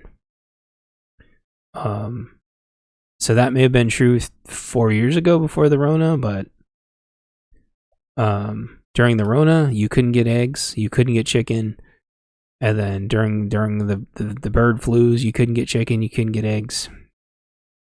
So I would argue in a lot of places you can probably have chickens now, and whether you're registered or not is not going to do jack shit, because it's your neighbors that turn you in, and because you can hear the damn things.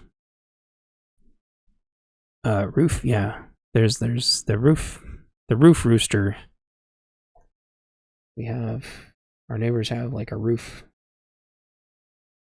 rooster. And then the roof crows make the roof roosters get down. So there was one more point in there somewhere I was trying to make, but that's what happens. I try to make like too many points at the same time. Something about how like they take the exact amount of money away from you. And I think with like, this is obvious now, but with like the social credit score and the move to like FedCoin, and then the whole rent and subscription models. Maybe this was the point I was trying to make. Like, there really won't be a need for currency anymore. I think part of the point I was trying to make, you talked about the 40 hours off and then get the 2 days off to spend with family. I think telework, like remote work from home, I think that did more for more people's mental health than anything in a long time. But I think kids not being in their normal social circles and then being ostracized and muzzled at school hurt them worse. But I think people being around their kids during the lockdowns was very helpful. And I also think that, well, at least around here, basically the kids just played for like 2 straight years. And they seemed fine to me as they're running around like monsters. But what I wanted to say about that is, you think that like 2 weeks of vacation is bad. There's places that have infinite vacation. And what I think what all the studies proved is that having vacation doesn't do you any good. Even if you have infinite vacation and infinite sick days, it doesn't do any good. Because the people who need it the most are the most loyal, and the people who will use it the least.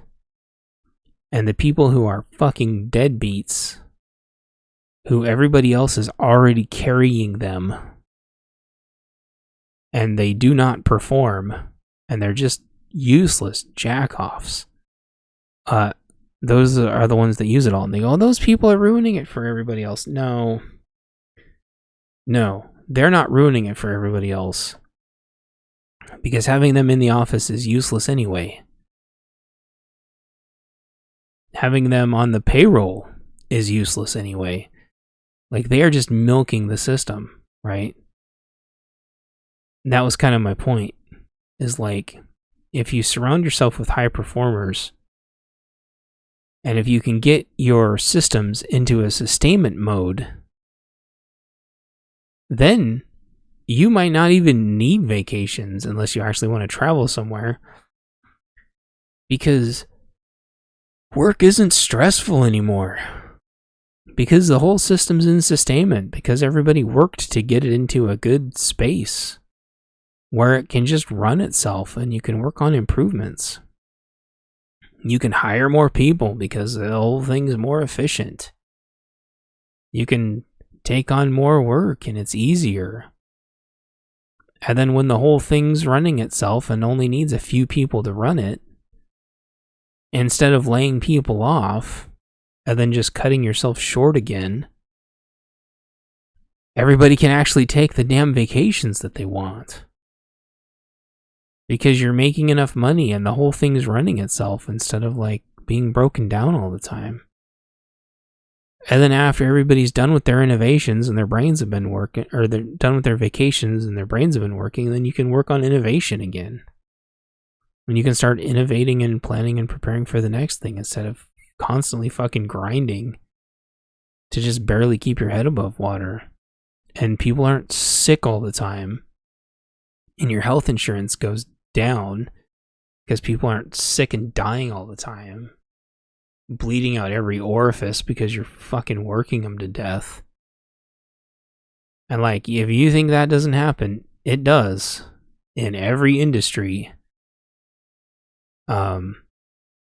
People work themselves to death, and I don't mean like mental health. I mean their bodies start manifesting all of the negative energy that they've been absorbing, and then they die in a pool of blood. And that's because their physical body gives out before their mental body. And so you know what they do is they mourn the dead for about 5 seconds and tell everybody to get back to work. And you keep going till someone burns their hand or gets swallowed up into a machine and ground into bones and silly putty. And then they mourn them for a second, have a safety moment, and everybody gets back to work. It's just a matter if your physical body or your mental body goes out first. And unfortunately, as long as there's always someone else ready and waiting to grind, like, we all have our breaking points. Some people sure definitely are more resilient than others, but everybody has a breaking point. And so corporate metrics are based on how far they can push people before they break, either physically or mentally. There's people tossing themselves off buildings and tossing themselves off bridges. And not once do they have doctors come in and go, oh, the science, we're pushing people too far, the science. You know, but then you have the other swing of the pendulum, where you have the other side going, we need mental health breaks. We need work less Tuesdays and all this bullshit. It's like, no, you don't need mental health Monday and don't do jack shit Wednesday. These fucking stupid, just, you don't need this stuff. What you need is for everybody to strategically perform at a level to where you're not doing back-breaking or brain-breaking work. Not that work should just be like fucking off all day, but like,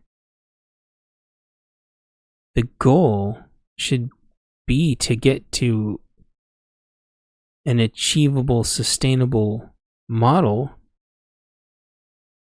where people aren't burning themselves out. And you talk about safe spaces, like, it was like last week or the week before, like, I just turned into a puddle. I think I talked about that in one of my podcasts. Like, I just melted down and I'm like, I'm just gonna lay here until this person stops talking. And then I'll perk back up when they're finally done. And is it rude? Yeah. But like, I can pretend like I'm listening to them intently when I'm off in La La Land, or I can just put my head down and rest. Which one of those things, like burning even more of my energy to fake an attention span when I know they're spewing shit and they know they're spewing shit, or I can just lay my head down and rest and just kind of like let it all roll off. And so my point is, I mean, not my point, where I'm getting to is, I was walking the halls the other day and there was a coworker sleeping. And it used to be before the Rona,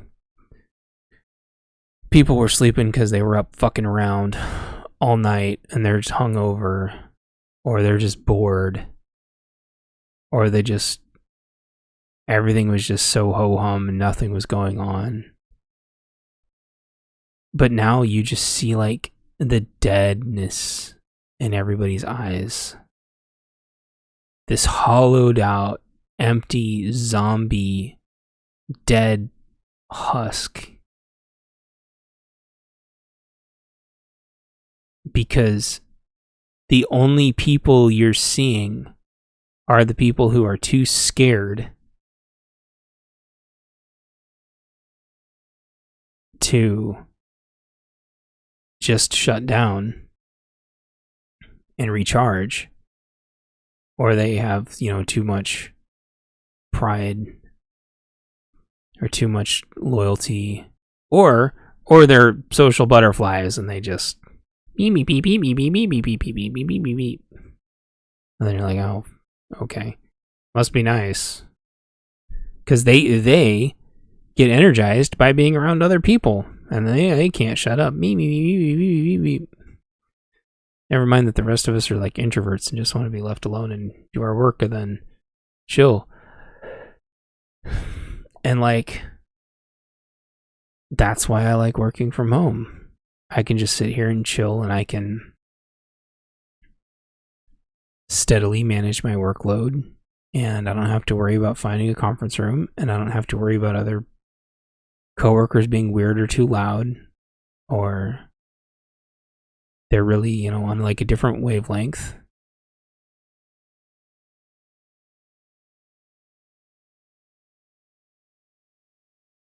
Okay, well,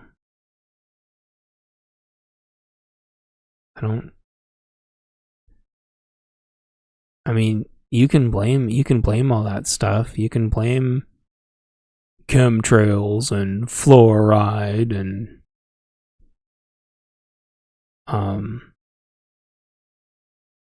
trans fatty acids or whatever, or all these. You can blame all that stuff, or you can actually just take responsibility. And I don't give a shit what they put in our food and water, and our testosterone is doing XYZ and low energy, and you need. I haven't eaten a Ritz cracker in years. I haven't eaten a box of Ritz crackers in like 3 or 4 years.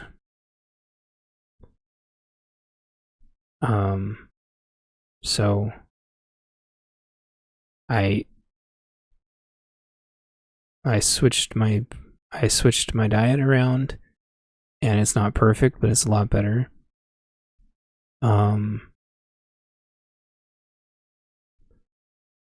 I think a lot of our low energy, I think some of it definitely could be food related, whether people are putting food in there or not, putting things in food and fluoride and this and that and the other, and making people's bodies weird shapes and stuff. Like, some of that could be like diet. I don't know how much, but some of it for sure.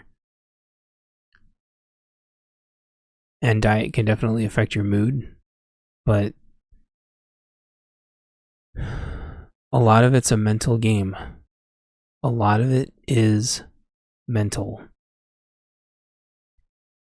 And I think as a society, until we accept how much to just the insane level that we're being like mentally crushed. The diet thing is like a super easy fix. And if you're getting bad sleep, some of that is a super easy fix. Like, my sleep deprivation is partially because of anxiety and partially because I've got roommates that do not care. So some of that I can fix and some of that I can't.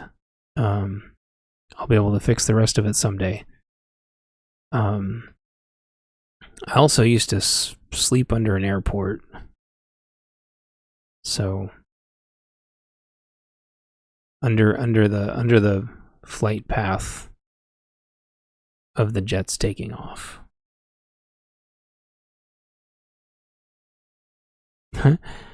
Ritz. Put peanut butter on top, then 3 mini marshmallows on top, bake in the oven until marshmallows are toasted. Yummy. That sounds awesome. I really liked to have, my favorite snack for a long time was Ritz crackers and sharp cheddar. And, like beef salami or beef pepperoni. But like, want to put a cracker on top and dip it in chocolate. Oh man, you're killing me. That sounds really good. That sounds, yeah, like can you join my prepper group and just, which is just me and the cat and my wife, and just, can you just make those cracker things and just put them in Ziploc bags and put them in the fridge for us? Like, I'll just eat those all day, because that sounds awesome. It's really hard to have discipline, both like financial discipline, to try to beat this financial puzzle that we're in. But like, to beat this mental puzzle that we're in is really about constantly trying to learn about the box that we're in and seeing that we are in a box, we are in chains of our own making, and that the people a tier above us are more than happy to foster this reality that we believe in, because they are in one also, and that we can still maintain our morals and get out of our box and help other people get out too, and then we'll realize that we put the chains on ourselves. And I'm not saying that the street racer, block party, shutdowns, and ambushes are going to magically go away, because they're not. But being able to defend yourself with like the modern tools, being able to have like the financial security, or trying to figure out some way out of this, because there's got to be a way. There's got to be a way out of this. We just have to put our brains together and realize that, like, it's not going to be the same. There's going to be a lot of changes, and we're going to have to set expectations. And so we should be getting the things together that we need now. And we got to be helping and supporting each other. And that's kind of, in a nutshell, what I wanted to talk about today. The candle thing ended up just being a bonus. And the mug thing, I figured I would just record all that way, if anyone missed it, they could hear it later. Although all of you ended up being here that wanted to talk about the mug thing, so that's fine. Yeah, so this was the house cleaning episode.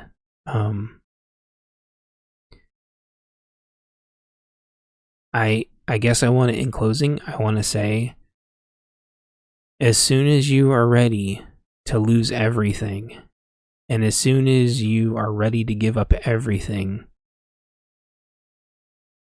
you become your true self.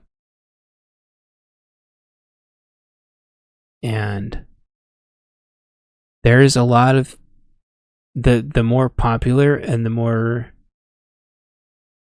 I don't want to say rich, but like the more wealthy people get, a lot of times they realize that they have way more than they need and that they actually like slim down. And we're stuck in this consumerist mentality where we think that buying more stuff is going to fix things. And the people above us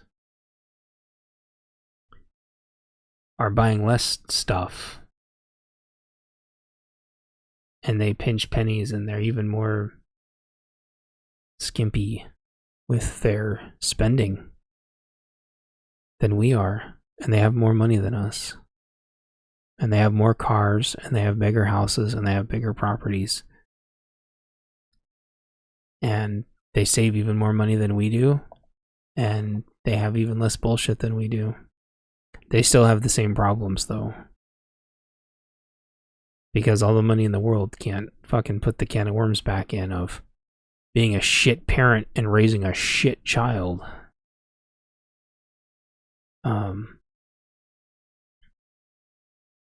So, I still think there's a way through this. I just think we have to break our chains and see reality for what it is. Chat says, after I came so close to dying with the Rona, I made the choice to lift people up and find the good in life, but to be aware too. Well, we appreciate you. And every day I see you in chat, it just makes me so happy, because I know you went through hell like twice with, if I recall, with the Rona. And I think we all have had, everyone in this chat has had crazy ass trials and tribulations the last 3 years. And now that the lockdowns are over, supposedly the contact tracing's over, supposedly the mandates are over, this is when they want us to let our guard down, and we're going to have like a little false kind of calm plateau before the shit hits the fan again. And this is exactly the time, like this calm before the next storm, when we need to be buttoning our ships up. And like, unfortunately, like, if you have people in your circle that are reliant on restaurants and food and clothing, those clothing jobs and stuff, like, they need to be like evaluating like the health and safety of their business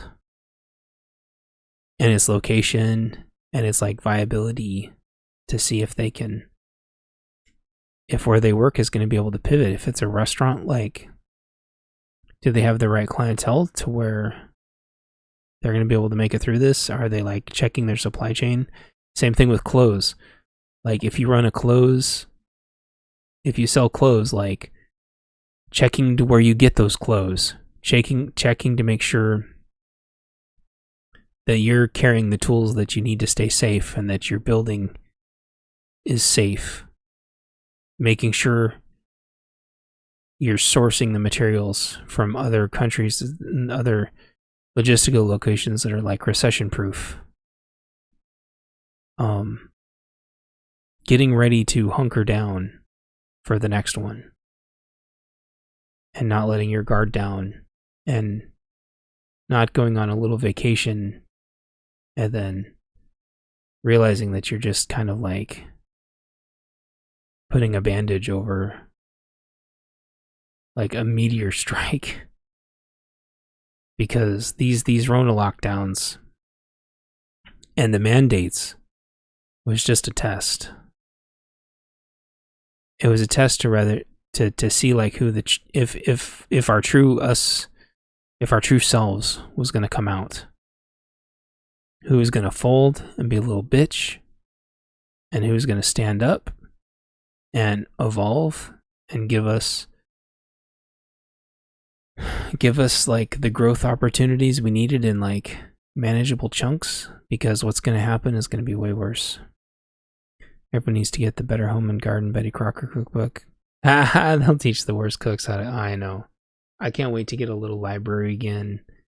Those old cookbooks are just the most divine, amazing, enduring. I want to say like arcana, but that's not the right word. Americana. I agree. And just learning how to mix your dry ingredients and wet ingredients together, and learning how to fold things in, and there's such like an art to cooking and baking, being able to make your own bread, being able to make your own candles. Like yeast, flour, and sugar were like insanely hard to come by. Sometimes you could find flour but no yeast or sugar, and so the how the bunker book started was like, how do you make bread without yeast? Because yeast was unobtainium for months and months and months and months and months. We need to keep those lessons and learn those lessons. So I'm going to shut this off. I hope I didn't piss anybody off. It's really hard. Betty Crocker was a rock star, for sure. Yeah, everybody I knew, every family I knew had that same damn book. It was genius. And that was the inspiration for the bunker book. The bunker book was supposed to be a cookbook. Beer pancakes are my favorite. There's a beer pancake recipe in the bunker book, but it's pretty simple. Yeah, but I realized you can't make a cookbook without describing. No, I haven't seen her in like a week, but I can email her, see how she's doing. So I'm going to shut the recording. I'm going to shut the recording part off. This is going to be like a long ass episode, but that's okay. This is the house cleaning episode. This is like wrapping up. Give those to graduation and wedding presents. Hell yeah. I guess I didn't get to talk nearly about crypto as much as I wanted, because I want to talk about like the rug pulls getting worse and worse and worse. But I just want to say with crypto, like, I'll keep saying this. If all of a sudden there's like hype, but everyone's hype is saying like the same thing, zoom out on the metrics. Ask your friends if it looks like a rug pull, or anyone who's seen rug pulls before. Don't worry about the fear of missing out.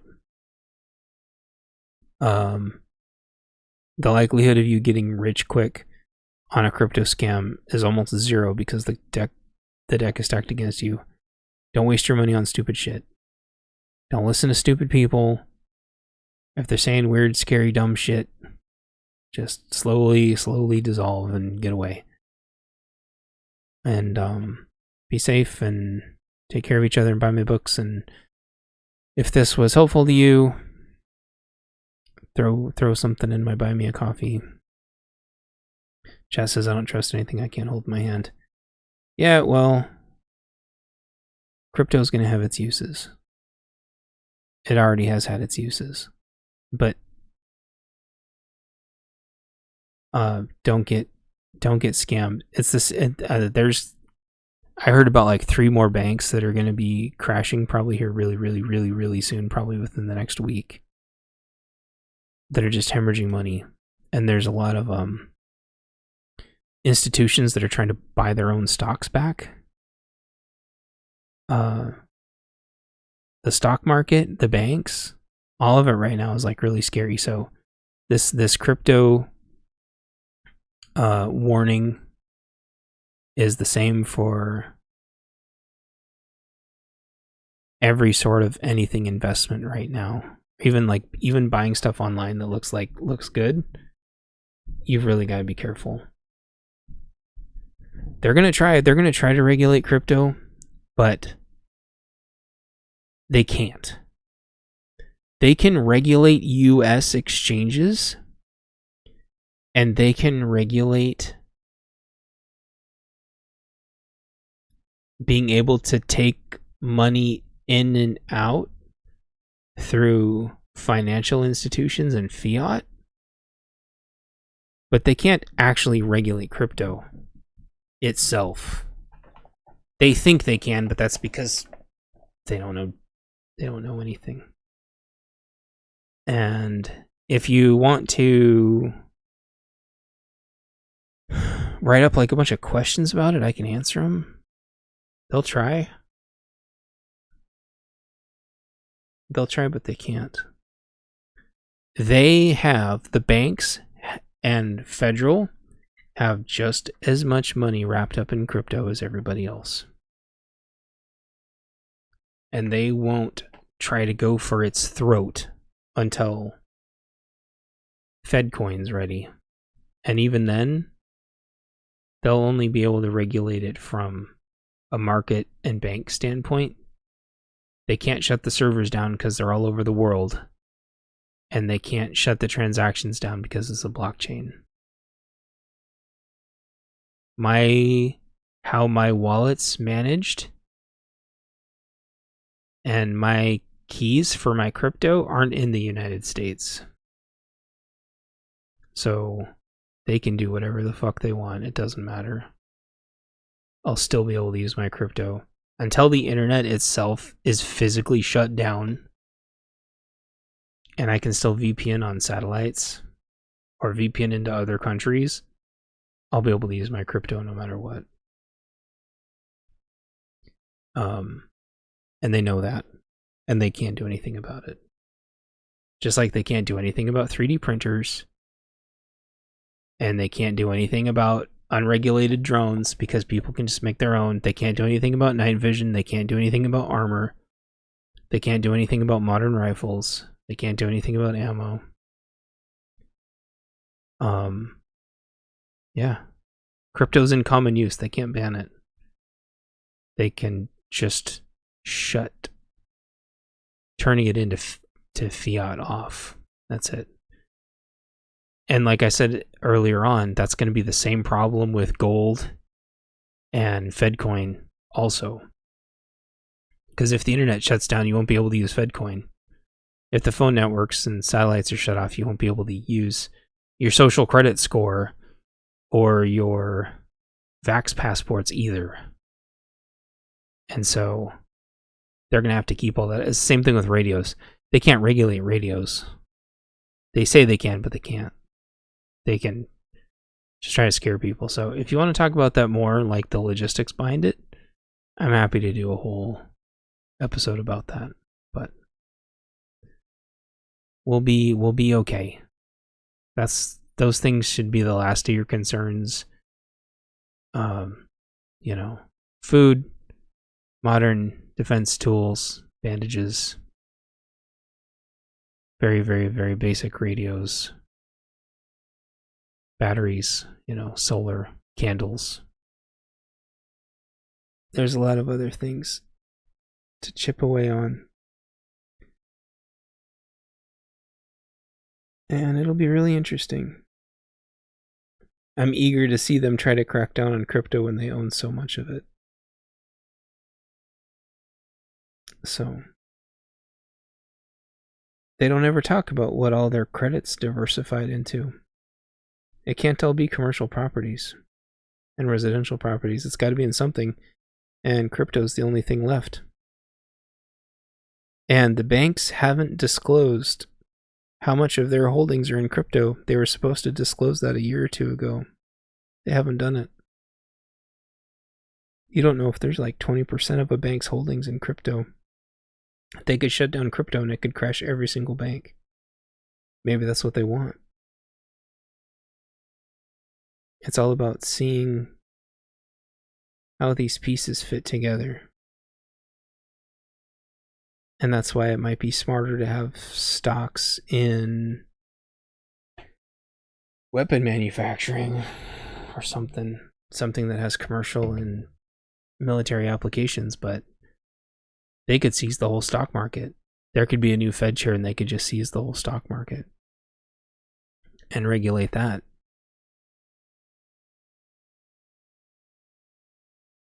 And they know they can't stabilize crypto, but they know they can stabilize the stock market.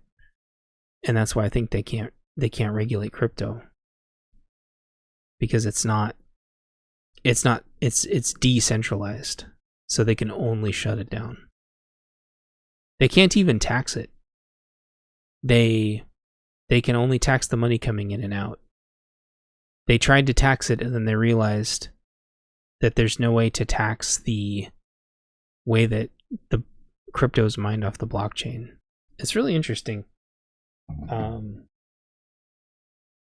Yeah, so